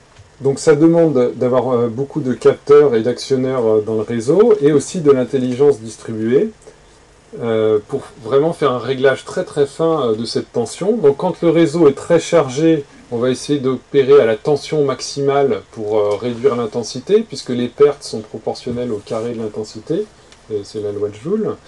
A l'inverse, quand le réseau est peu chargé, aux heures creuses, on va essayer de régler la tension au minimum pour éviter, pour réduire les pertes du cœur du transformateur, par exemple, la charge magnétique du transformateur. Donc ce réglage dynamique va aussi permettre de réduire les pics, puisque au moment des pics, c'est là qu'on fait appel aux ressources de pointe qui sont les plus chères. Donc il y a aussi des effets secondaires très intéressants sur ce genre d'approche. C'est que ça permet d'éviter des déconnexions de fermes solaires qui injecteraient trop d'électricité sur le réseau. Et puis, comme on optimise les pertes, donc l'effet Joule et puis les pertes sur les transformateurs, on optimise l'ensemble du réseau. Alors, un élément que je n'ai pas signalé, c'est que quand on n'a pas assez de capteurs dans le réseau, avec un ADMS, donc ce cerveau du smart grid, on est capable d'avoir des capteurs virtuels qui, avec les algorithmes, en appliquant la loi des nœuds et la loi de Kirchhoff et la loi d'Ohm, vont être capables de dire, bah, à ce point-là du réseau, vu que je connais l'état réel du réseau dans 3 autres points, je peux en déduire que théoriquement, il doit être à telle tension et telle intensité. Donc on n'est pas obligé d'instrumenter à 100% son réseau pour déjà avoir une très bonne visibilité sur ce qui se passe réellement. Alors la dernière approche que je voudrais vous présenter ce soir, c'est la reconfiguration dynamique de ce réseau. Donc on a vu que la partie réseau, ça représente 30% des pertes, enfin environ 30%. Donc si je reprends l'échelle de l'Europe, c'est 3 milliards d'euros de perdus chaque année. Ce qu'il faut savoir, c'est que les réseaux européens, ils sont configurés en boucle ouverte. C'est-à-dire que le réseau, c'est sous forme de boucle. La boucle est ouverte, c'est-à-dire que chaque point du réseau peut être réalimenté par l'autre côté de la boucle au cas où il y a un problème, une coupure, une pelleteuse qui coupe un câble, par exemple, sur la boucle. L'intérêt de cette architecture, c'est de maximiser la disponibilité et la fiabilité du réseau, puisqu'on va localiser l'endroit où on ouvre la boucle en fonction du nombre de consommateurs qui seraient impactés par une éventuelle coupure sur le réseau. Simplement, si on optimise ça pour réduire les coupures, on n'optimise pas forcément pour réduire les pertes. Le moyen d'optimiser ça pour réduire les pertes, c'est de le faire en fonction de la demande qui fluctue énormément au cours de la journée, surtout dans les quartiers résidentiels. Donc il faut être capable de localiser l'endroit où on met l'ouverture dans la boucle en fonction de la demande vraiment à l'instant T. C'est-à-dire que si j'ai une forte demande en bout de ligne, je vais avoir plus de pertes que si la forte demande elle est proche du poste de distribution. Donc l'approche à avoir, c'est une reconfiguration dynamique du réseau. Donc là, on utilise à nouveau l'ADMS. Donc ce cerveau du smart grid, cette fois, ne va pas utiliser le système nerveux, mais que sont les capteurs répartis dans le réseau, mais va réfléchir à l'état optimal pour réduire en gros les trajets de l'électricité vers les charges. Donc là, en permanence, on va faire des simulations en fonction de la charge, en fonction de la météo, notamment parce que la température influence sur les consommations, que ce soit les climatiseurs, le chauffage électrique, mais aussi sur la conductivité des équipements dans le réseau. Et puis, on va calculer toutes les configurations optimales à l'échelle horaire, à l'échelle mensuelle, à l'échelle de la saison ou à l'échelle annuelle, en fonction de toutes ces courbes de charge. Mais on va pouvoir mettre des contraintes à cette optimisation, par exemple des contraintes sur le nombre d'opérations qu'on est prêt à faire. Si les postes ne sont pas automatisés, aller changer un réglage dans un poste, ça impose d'envoyer une équipe avec une camionnette qui va perdre du temps dans les embouteillages, etc. etc. Donc avec une approche comme ça, non seulement on minimise les pertes, mais on va améliorer la qualité de la tension et le profil de tension, dans les limites que permettent les opérations réelles. C'est-à-dire que, par exemple, on a calculé qu'on pouvait optimiser, si on le fait au pas horaire, les pertes pour les réduire de 40%. Alors c'est considérable, mais ça demanderait de faire des changements toutes les heures. Donc pour un équipement, ça veut dire que l'équipement doit être opéré des milliers de fois chaque année. ils ne sont pas conçus, les disjoncteurs dans le réseau ne sont pas conçus pour changer de position plusieurs milliers de fois par année. Si on le fait à l'échelle de la semaine, c'est-à-dire qu'on change la configuration 50 fois par an, là on peut réduire les pertes de 20%. Et si on le fait ne serait-ce qu'à l'échelle de la saison, donc une position hiver, une position été, une position éventuellement printemps et automne, là on peut quand même améliorer en réduisant les pertes de 4%. Alors au-delà de la réduction des pertes, un autre effet secondaire, c'est qu'on va pouvoir réduire les investissements ou réduire la puissance souscrite auprès du transporteur, puisqu'on va pouvoir contrôler en permanence son réseau, par exemple, pour qu'il ne dépasse pas la puissance qui a été souscrite auprès du transporteur. Parce que plus la puissance souscrite est élevée, plus l'abonnement est cher, même pour le distributeur. Donc, le réseau intelligent, les smart grids, c'est pas uniquement pour intégrer des énergies renouvelables, c'est aussi pour améliorer l'efficacité énergétique. Et ce qu'on voit aujourd'hui, c'est que les opérateurs de réseau ont une approche assez planifiée de l'amélioration de l'efficacité dans leur réseau. D'abord en travaillant sur l'identification de où a lieu le gâchis d'énergie. Alors ils regardent en fonction de la densité de la population, des prévisions d'intégration de renouvelables, des déploiements de compteurs intelligents, des possibilités de communication. Ensuite, ils passent à une étape d'instrumentation pour être capable de dimensionner le problème et commencer à préparer des projets d'amélioration. Et puis, en général, ça passe par des projets pilotes pour valider les hypothèses et valider les retours et les bénéfices. Et tout ça, c'est phasé dans des plans souvent à l'échelle de la décade pour que les premières phases payent les phases suivantes, pour commencer par exemple, combattre les vols d'électricité, qui vont permettre de rétablir le bilan de l'opérateur de réseau électrique pour financer la suite du déploiement du réseau intelligent. Et donc au final, avec ce genre d'approche centrée sur l'efficacité énergétique, ça permet de complètement financer le déploiement du réseau intelligent. Donc on a vu que le problème de l'efficacité énergétique se posait aussi dans les réseaux eux-mêmes, à travers le problème des pertes, que ce soit des pertes techniques ou non techniques. Un point intéressant, c'est que quand on attaque le problème des pertes non techniques, et ben on améliore aussi l'efficacité énergétique, puisque on a vu que 50% des pertes non techniques, une fois détectée et combattue, toute cette consommation, elle ne se retrouvait pas dans la consommation réelle, puisqu'on met un prix sur l'électricité qui avant n'était pas payé, donc les gens vont ajuster leur comportement, et le fraudeur qui ne payait pas son électricité, le jour où il est pris, ben, il va réduire sa consommation, puisque là, il mettra un vrai prix sur l'électricité qu'il consomme.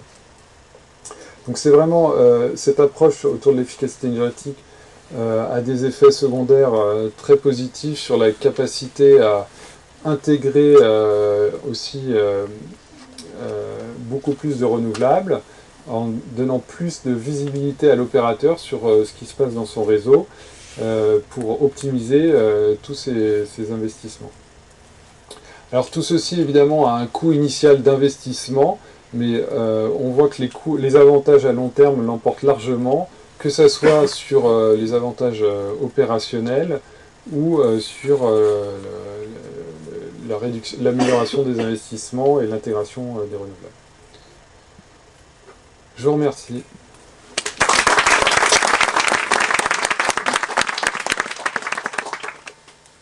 Bien, merci Xavier pour cet exposé qui est très complémentaire du premier exposé qu'on a eu. Moi, ce que je constate, c'est qu'il y a beaucoup de possibilités finalement avec ces réseaux intelligents pour améliorer l'efficacité énergétique. Je constate aussi dans la complémentarité une logique dans les deux exposés, c'est que chacun s'adresse à son client. Vous apportez des solutions techniques à votre client gestionnaire de réseau, et le gestionnaire de réseau apporte des solutions techniques ou comportementales à l'ensemble de ses clients sur l'efficacité énergétique. Je propose maintenant que... Et je vous remercie également d'avoir bien tenu les délais, parce qu'on avait commencé avec un peu de retard, mais on a le temps pour avoir des questions-réponses à ce exposé très intéressant. Jean-Baptiste, ce que je vous propose, c'est peut-être de joindre là, et puis on va passer maintenant le micro. Qui veut commencer avec la première question? Bonjour.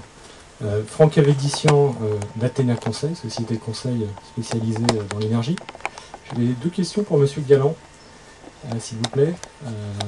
La première, c'est quelles sont les possibilités de Linky de se connecter aux appareils de consommation? Qu'est-ce qui est prévu? Et la deuxième, c'est quel est l'état du stockage électrique? Quel est l'état, je veux dire, de développement actuel? Oui, alors, donc première question, donc le compteur ne se connecte pas directement aux usages. Il y a ce qu'on appelle des contacts d'ISEC, donc sur lesquels on peut connecter un appareillage qui permet de piloter des usages. C'est pas très différent de ce qu'il y a aujourd'hui quand je vous étais pour piloter les chauffe-eau ou quoi que ce soit. Simplement, il y aura plus de possibilités. Et donc, beaucoup plus de solutions de pilotage possibles. Et je pense que mon collègue va compléter. Alors, il y a quand même un petit émetteur, l'ERL, et sinon, on peut aussi combiner ça à l'usage d'une box énergétique qui va pouvoir piloter différents usages dans la maison. Alors, sur la seconde question, sur le stockage, donc avec ERDF, on est en train d'expérimenter dans le cadre du projet Ventea à côté de Troyes, un stockage sous forme de batterie en partenariat avec Saft pour mutualiser du stockage à l'échelle du réseau de distribution. Donc chez Schneider Electric, on travaille beaucoup sur le stockage d'électricité. Puisque à moyen long terme ça sera une solution, mais comme on l'a vu là dans la présentation, il y a beaucoup de ressources de flexibilité à utiliser avant d'être acculé à utiliser du stockage. On peut déjà intégrer beaucoup d'énergie renouvelable, par exemple, en utilisant la flexibilité de la demande et de la production, avant d'être obligé de recourir au stockage. Donc oui, il y a des applications pour le stockage, comme on est en train de l'expérimenter, mais à plus court terme, ça sera plutôt sur les demand response et des choses comme ça qu'on va trouver de la flexibilité. D'autres questions dans la salle? Bonjour, Adrien Barori. J'avais une question qui était assez générale en fait sur le modèle économique un peu autour des smart grids. En fait, je trouve qu'on sent qu'il y a un espèce de bien global, qui peut être rapporté au réseau par les smart grids, parce que ça permettrait de mieux gérer les consommations, de les déplacer à des moments où c'est peut-être plus pertinent, ou, voilà, tout ça. Et la question c'est, ce bien en fait, en termes de valeur monétaire, finalement, comment faire en sorte de le répartir. Et par exemple dans le cas de la Bretagne, l'exemple que vous donnez tout à l'heure, finalement, si on a tous les Bretons qui s'arrêtent de consommer pour faire plaisir à RTE, finalement ça permet une économie pour RTE, mais la valeur ne va pas du tout être transmise aux personnes qui ont permis de faire cette économie. Donc voilà, ma question c'était comment faire en sorte de répartir un peu. C'est ce que j'appelle le sujet des signaux économiques, c'est-à-dire que si effectivement les gens s'effacent sans contrepartie, effectivement ils ne récupèrent pas la valeur de leur effacement. Mais justement l'idée c'est de construire des signaux économiques qui reflètent la valeur de l'effacement, ou une partie de la valeur de l'effacement en tout cas, parce que sinon il ne se passera rien. Donc voilà, c'est ça l'idée générale. Alors il y a un point important sur les smart grids, c'est qu'effectivement ce qui se passe, c'est que les investissements sont côté distributeur ou transporteur, et la valeur se crée côté client en général. Donc il y a une question d'ajustement du niveau des prix pour qu'il y ait un retour suffisant sur les investissements, sans pour autant capter toute la valeur qui doit revenir au client. Donc, ça, c'est la discussion qu'on a en permanence avec ce qu'on appelle nous notre régulateur, c'est celui qui fixe les prix, pour ajuster le niveau des prix et la forme des signaux aux enjeux du smart grid. Mais la valeur se crée aussi quand même au niveau du distributeur et du transporteur, parce que ça évite de faire des investissements à plus long terme sur... Donc il faut mesurer cette part-là, et puis mesurer le part qui se crée avec le client, et puis voir comment on équilibre tout ça. Alors, c'est d'autant plus ennuyeux que dans de nombreux pays, les opérateurs de réseau sont incités à investir par le régulateur. C'est-à-dire que leurs tarifs et leurs revenus sont fixés par le régulateur en fonction des investissements qu'ils font. Donc eux, ils ont tout intérêt, plutôt qu'à mettre du smart grid, s'ils sont dans un modèle comme ça, à creuser des tranchées, à rajouter du câble, à rajouter des équipements, puisque comme ça, ils vont investir plus et ils auront plus de revenus. Donc quand arrivent des solutions smart grid, où au lieu de creuser les tranchées et mettre du câble, on propose de mettre des logiciels pour arriver au même résultat, ça pose des grosses questions au régulateur qui doit changer complètement son mode de régulation. Donc c'est un débat qui est très actuel. Monsieur Galland, vous venez de dire que l'investissement sera payé par le distributeur ou le transporteur. Pour le particulier, ça sera ça quand on aura des compteurs installés chez nous, dans nos pavillons, nos appartements. On n'aura pas à payer cet investissement. L'idée c'est de voir. On prend un investissement de 100, il y en a une partie qui va conduire à des économies dans le métier du distributeur. Bon, admettons que ça fasse 50. Pour un exemple simple, bon, reste 50 à payer. Donc les 50, il n'y a pas de raison de vous facturer puisqu'on fait une économie de 50. Reste les 50. Et donc là, il peut y avoir une facture. Mais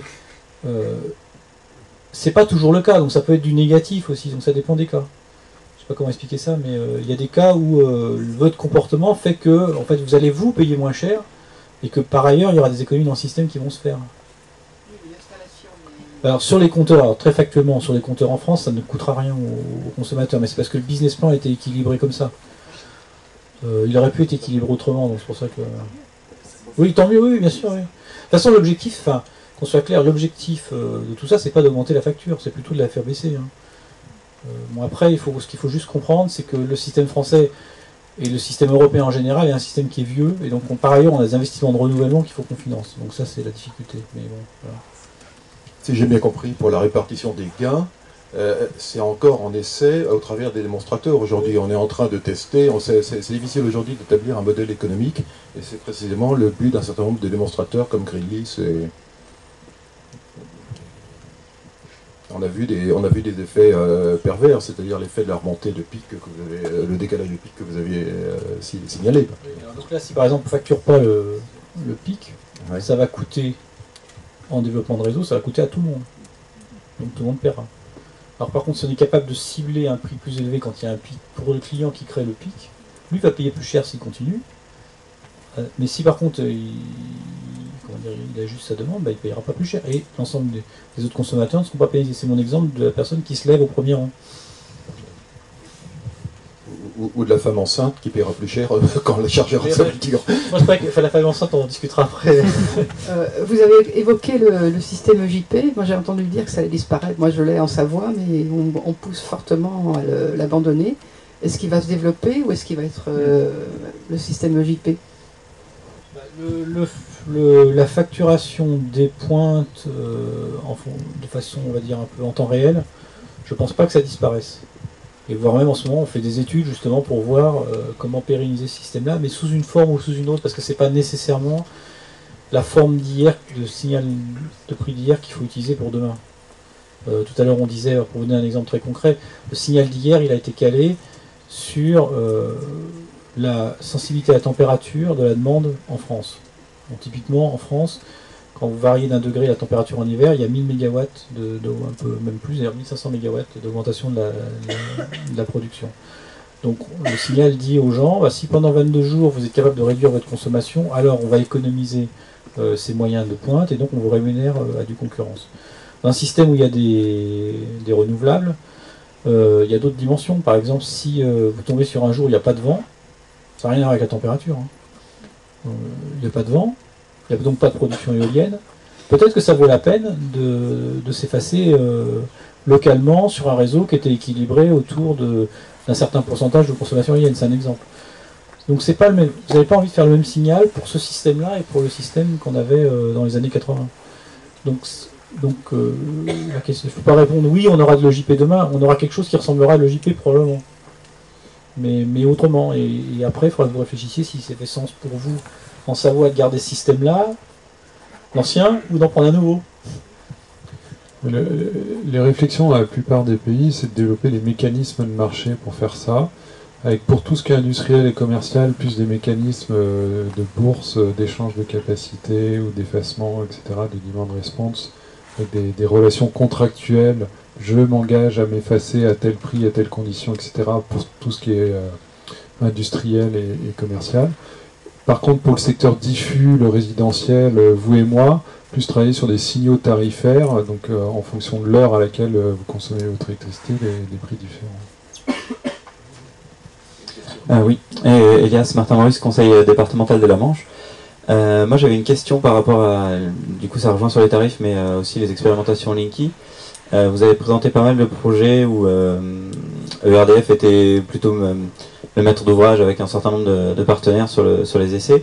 Ensuite, au niveau de l'exploitation, de la généralisation par exemple de ces fonctions-là, est-ce que ERDF entend vraiment développer ses activités de la gestion de réseau à la gestion de clientèle ou de service aux clients, ou est-ce qu'il y a de la place pour d'autres acteurs, qu'ils soient privés ou même publics, sur la question des données et de la réutilisation plus ou moins commerciale? Je vais peut-être m'exprimer. Enfin, on gère le réseau, c'est tout. Mais on travaille avec d'autres pour que l'ensemble de la gestion se fasse. Donc par exemple, les services aux clients seront proposés par des fournisseurs, des agrégateurs, des acteurs qui ne sont pas le distributeur. Hein. Par contre, j'ai prononcé le mot de coordination. Et ça, c'est un point important. C'est-à-dire qu'il faut que l'ensemble des acteurs s'entendent sur la manière de fonctionner ensemble.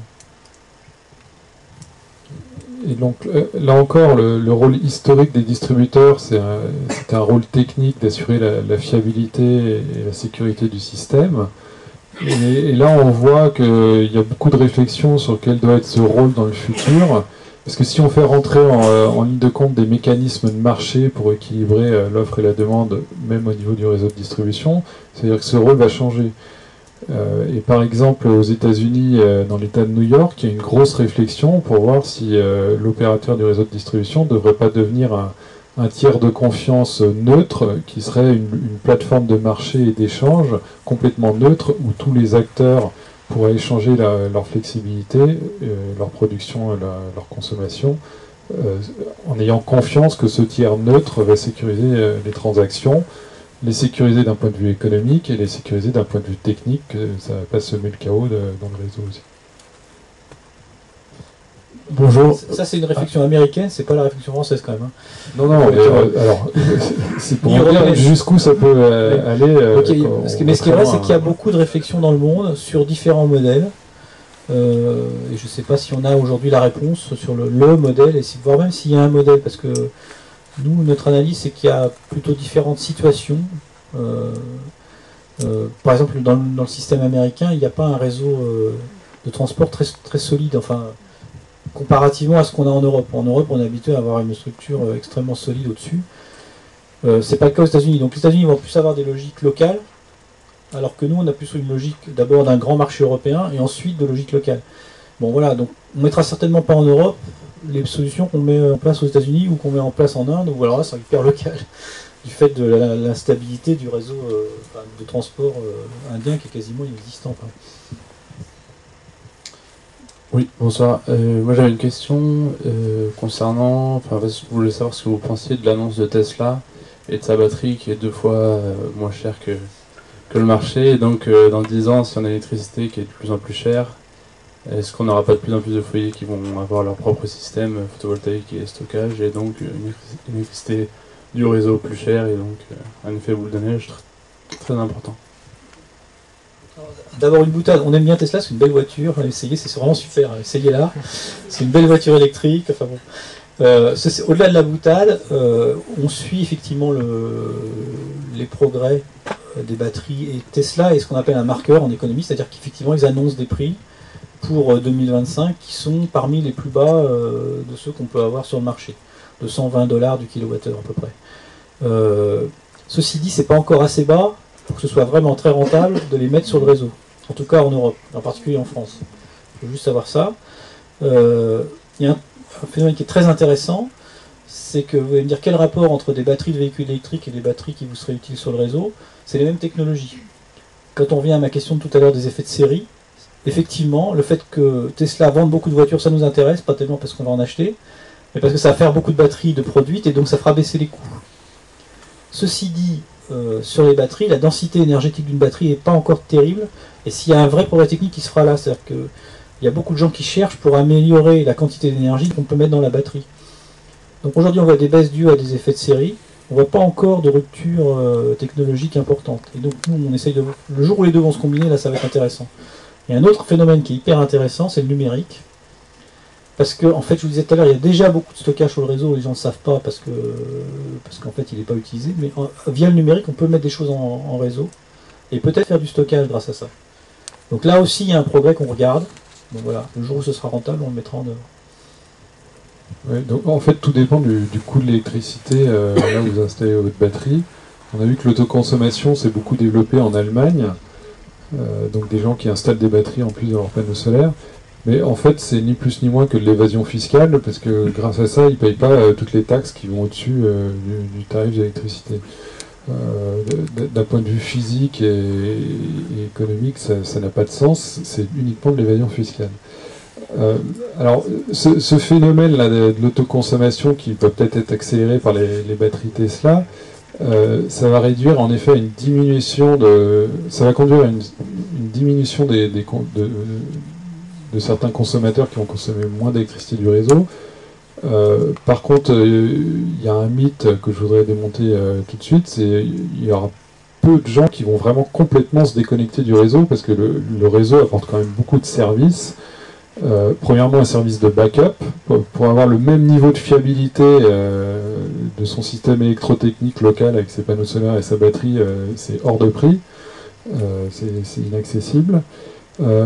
Ensuite, le réseau peut servir quand on a des problèmes d'appel de puissance. Si votre pompe à chaleur se met en marche, mais ça va faire un appel de puissance que juste vos panneaux et votre batterie ne pourront pas couvrir, donc vous serez bien content d'avoir le réseau pour démarrer une machine tournante ou des choses comme ça. Ensuite, d'un point de vue physique, on a toujours des économies d'échelle quand on peut mutualiser. Donc une centrale solaire au sol produira toujours moins cher que quelques panneaux sur votre toit, qui plus est si vous rajoutez des batteries.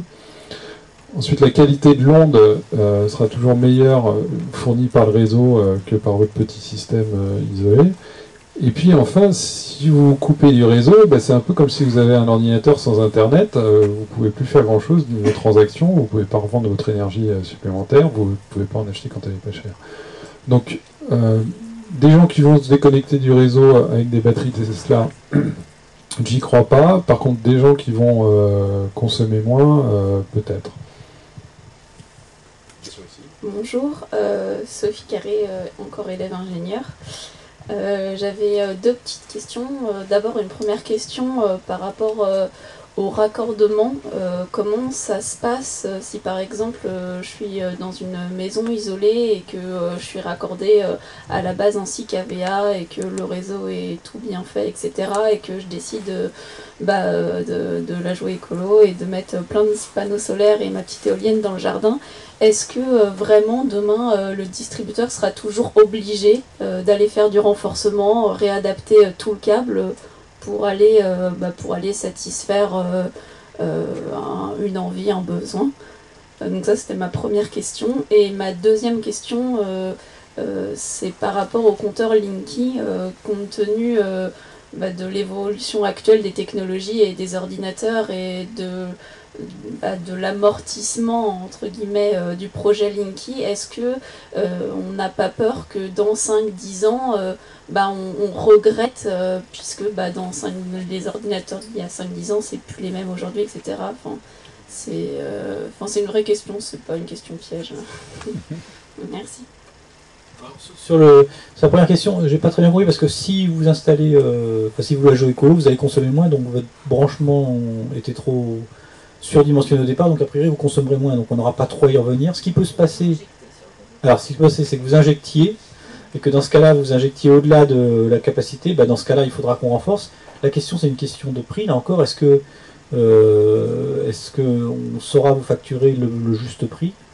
Dans le système actuel, c'est pas vraiment le cas, mais oui, l'idée c'est bien de dire, écoutez, si vous voulez injecter, ça c'est votre décision. Vous injectez et l'idée c'est de vous facturer ce que ça coûte en plus, tout simplement.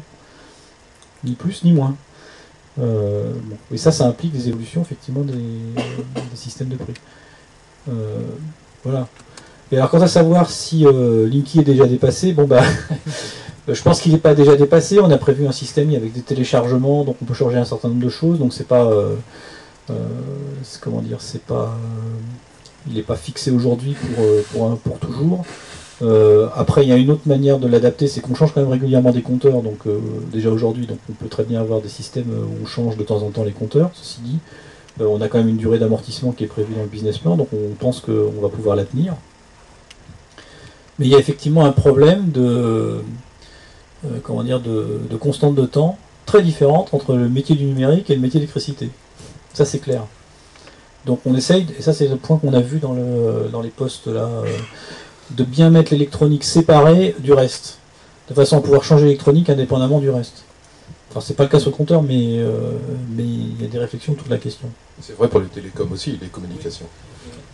Et puis je reviens au problème de la réglementation et du financement, c'est que la plupart des régulateurs aujourd'hui, ils calculent l'amortissement des investissements des opérateurs de réseau sur des durées de 30-40 ans, ce qui dans le monde du logiciel et de l'électronique n'a aucun sens. Donc il y a beaucoup de réflexions aussi au niveau des régulateurs, dire comment les investissements dans le smart grid, on les prend en compte, sachant que les durées d'amortissement ne sont absolument pas les mêmes.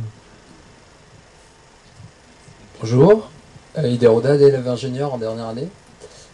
En fait, j'aimerais rebondir un peu sur ce qu'avait évoqué M. Moreau par rapport à la vision à New York sur le réseau de distribution. Justement, comment vous voyez l'articulation en France et en Europe de l'ouverture du marché à la concurrence et à la fois d'avoir un acteur comme RDF qui a des compteurs Linky et qui, j'imagine, réfléchit déjà à des offres qu'elle pourra proposer à ses clients. Et justement, est-ce qu'il n'y a pas quelque part la nécessité d'avoir un acteur indépendant qui pourra, avec les différents agrégateurs, pourront proposer des offres aux clients et le distributeur sera justement là comme quelqu'un d'impartial. Voilà. Oui, c'est une possibilité. Par exemple, à Lyon, on parle beaucoup de Lyon aujourd'hui, on expérimente avec RDF un portail agrégateur qui est en fait une plateforme de flexibilité où ce qui se passe c'est que la veille les opérateurs de flexibilité vont pouvoir venir proposer de l'effacement, de l'injection d'énergie, du stockage à l'opérateur qui va faire tourner son ADMS pour calculer quel serait l'état du réseau le lendemain si ces offres étaient acceptées.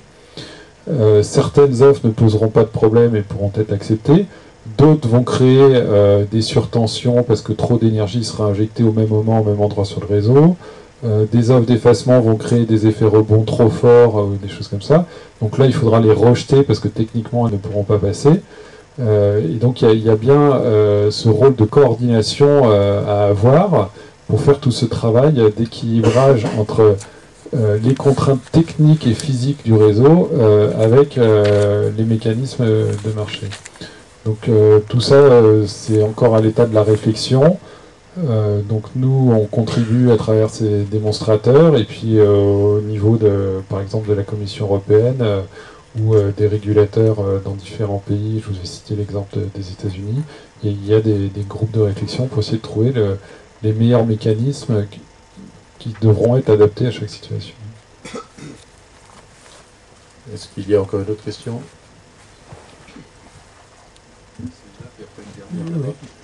Bonjour, Eric Fortuit. Ma question c'est le réseau. Quelle part peut-il absorber en renouvelable par rapport à l'énergie consommée? Je suppose qu'on ne peut pas imaginer que tout le monde se mette à produire dans tous les sens. Et ça me paraît assez difficile de gérer ça. Il y a peut-être une limite. Renouvelable par rapport à de la production en roulant. C'est plutôt une question de coût qu'une question de technique. Par exemple, dans les îles, les dom-toms, là, enfin, nos territoires d'outre-mer, on a une limite de 30% technique. Mais on peut aller plus loin, mais ça coûte plus cher. Plus vous en mettez, plus il faut que vous pensiez au backup de qu'est-ce que vous faites s'il n'y a plus de production. Vous couvriez un terrain de solaire, vous dites je vais m'alimenter qu'au solaire. Très bien, bonne idée. Bien sûr, le solaire, la nuit, il n'y en a pas trop. Hein, donc il faut donc que je double avec les stockages qui vont à côté. Au prix du stockage dont on parlait tout à l'heure, ça fait cher, c'est tout. Le système marche, mais c'est cher. Et donc le sujet, c'est plutôt, moi, bien sûr que c'est plus compliqué techniquement, mais c'est soluble, mais ça coûte cher. Donc essayons de trouver la solution qui maintienne. Tout à l'heure, on disait qu'il ne faut pas que ça coûte trop cher au consommateur final, et on pense toujours à ce que... Il faut que ça reste acceptable. Aujourd'hui, en Europe, en France, on a une électricité qui n'est pas trop chère. Essayons de rester sur ce chemin d'une énergie abordable pour le client final. Sinon, le technicien peut se faire tous les plaisirs qu'il veut et faire des systèmes très indépendants. Il n'y a pas de problème. Hein. Oui, techniquement, la limite, c'est 100%. Maintenant, il faut essayer de trouver l'optimum raisonnable. Alors ensuite, tout dépend de ce qu'on a dans le mix. Si on a des énergies renouvelables comme l'hydro qui est contrôlable, là, on peut sans problème atteindre des... Je crois que le Brésil, ils sont déjà à 48%. La Norvège, ils sont proches de 100%, déjà à 100%. Donc, nous, on a développé un démonstrateur avec notre filiale EnergyPool qui est agrégateur. Donc, dans ce programme EnerPool, on a couplé 70 MW de production éolienne et photovoltaïque avec 100 MW de charge répartis sur toute la France. Et comme c'était réparti sur toute la France, donc on avait des régimes de vent différents, des conditions météo différentes, plus ces 100 MW de consommation qu'on pouvait ajuster. Et on arrive donc à l'échelle d'un pays déjà à prévoir avec seulement 1% de marge d'erreur, et ensuite donc à équilibrer l'ensemble. Donc sur ce petit exemple, oui. Mais en jouant sur le foisonnement. C'est très important le foisonnement. C'est-à-dire quand il y a du vent dans le nord et qu'il n'y en a pas dans le sud, ça se compense. Il n'y a pas de jour sans vent, enfin, dans le modèle. Oui, alors on peut le faire à grande échelle, et ensuite il faut jouer sur le degré de fiabilité qu'on veut. Jusqu'à maintenant, l'exigence de fiabilité, c'était 99,99. Maintenant, si on accepte d'avoir 3 heures de coupure par an, on peut peut-être faire plus de choses que si on accepte juste 10 minutes. Là, c'est le seul désaccord, parce que les clients, on monte toujours la qualité. J'ai jamais vu des gens qui acceptaient que ça baisse. Et donc, si on a 99,9, les gens demanderont 99,92, 9,3. À nous de gérer le... Non mais je pense que c'est le sujet, ça, effectivement. Mais... Sauf si on met un prix sur la qualité, ensuite. Ouais. Une dernière question. Oui, alors j'avais la même question, et la question complémentaire, c'était, on s'éloigne peut-être un peu, est-ce qu'il y a eu de la part des collectivités locales des mouvements, des soubresauts sur des volontés de reprise du réseau de distribution, comme il pourrait y en avoir pour des régies de l'eau, et est-ce que ça induirait un certain nombre de risques en termes d'emmorcellement dans cette dynamique de smart grid, enfin d'évolution technologique du réseau? Alors, dire qu'il n'y a pas de volonté ou qu'il n'y a pas des collectivités les unes ou les autres qui disent on pourrait bien reprendre, oui, il y en a. Globalement en France, il y a quand même une majorité de gens qui pensent que le système français est plutôt bien. Il y a un point qui est très important dans le système français, c'est ce qu'on appelle la péréquation, c'est-à-dire qu'on paye le même prix partout. Sous-entendu, les gens dont les coûts sont les plus bas aident à payer pour les gens dont les coûts sont les plus élevés.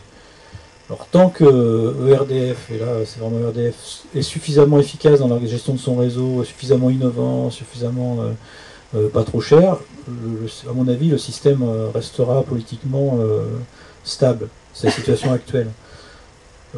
Si on se met en tant qu'entreprise à faire n'importe quoi, comme pour d'autres, on dira on trouve d'autres qui feront mieux à votre place. Hein. Donc d'un côté on est un monopole, mais de l'autre côté on est de fait, et on le pense comme ça, en concurrence, parce qu'il faut qu'on démontre tous les jours qu'on s'adapte aux attentes, à la fois en termes d'évolution énergétique et aussi aux attentes des clients, et tout ça à un prix qui est abordable. Voilà. C'est un phénomène qu'on voit aussi à l'étranger, notamment en Allemagne. Il y a plusieurs villes qui ont voulu retirer la gestion de leur infrastructure à l'opérateur habituel. Aux États-Unis, pour remunicipaliser la distribution d'électricité. Donc on observe ça, on verra, mais bon, il y a quand même beaucoup d'expérience et d'économie d'échelle chez les opérateurs actuels. Donc, en Allemagne, c'était parce qu'ils n'étaient pas contents que ça allait pas assez vite. Je pense à la ville de Berlin qui était gérée par une filiale de Vattenfall. Vattenfall qui, jusqu'à peu de temps, s'accrochait désespérément aux limites. Et donc il y a un collectif de citoyens qui s'est monté pour essayer de reprendre la gestion. Donc, ensuite, il y a des enjeux sociaux et politiques derrière. On verra. Bon, bah écoutez, je vous propose de continuer cette conversation à l'étage supérieur, autour d'un petit pot avant de se quitter. Et encore un immense merci à nos deux intervenants et à cette très belle coopération.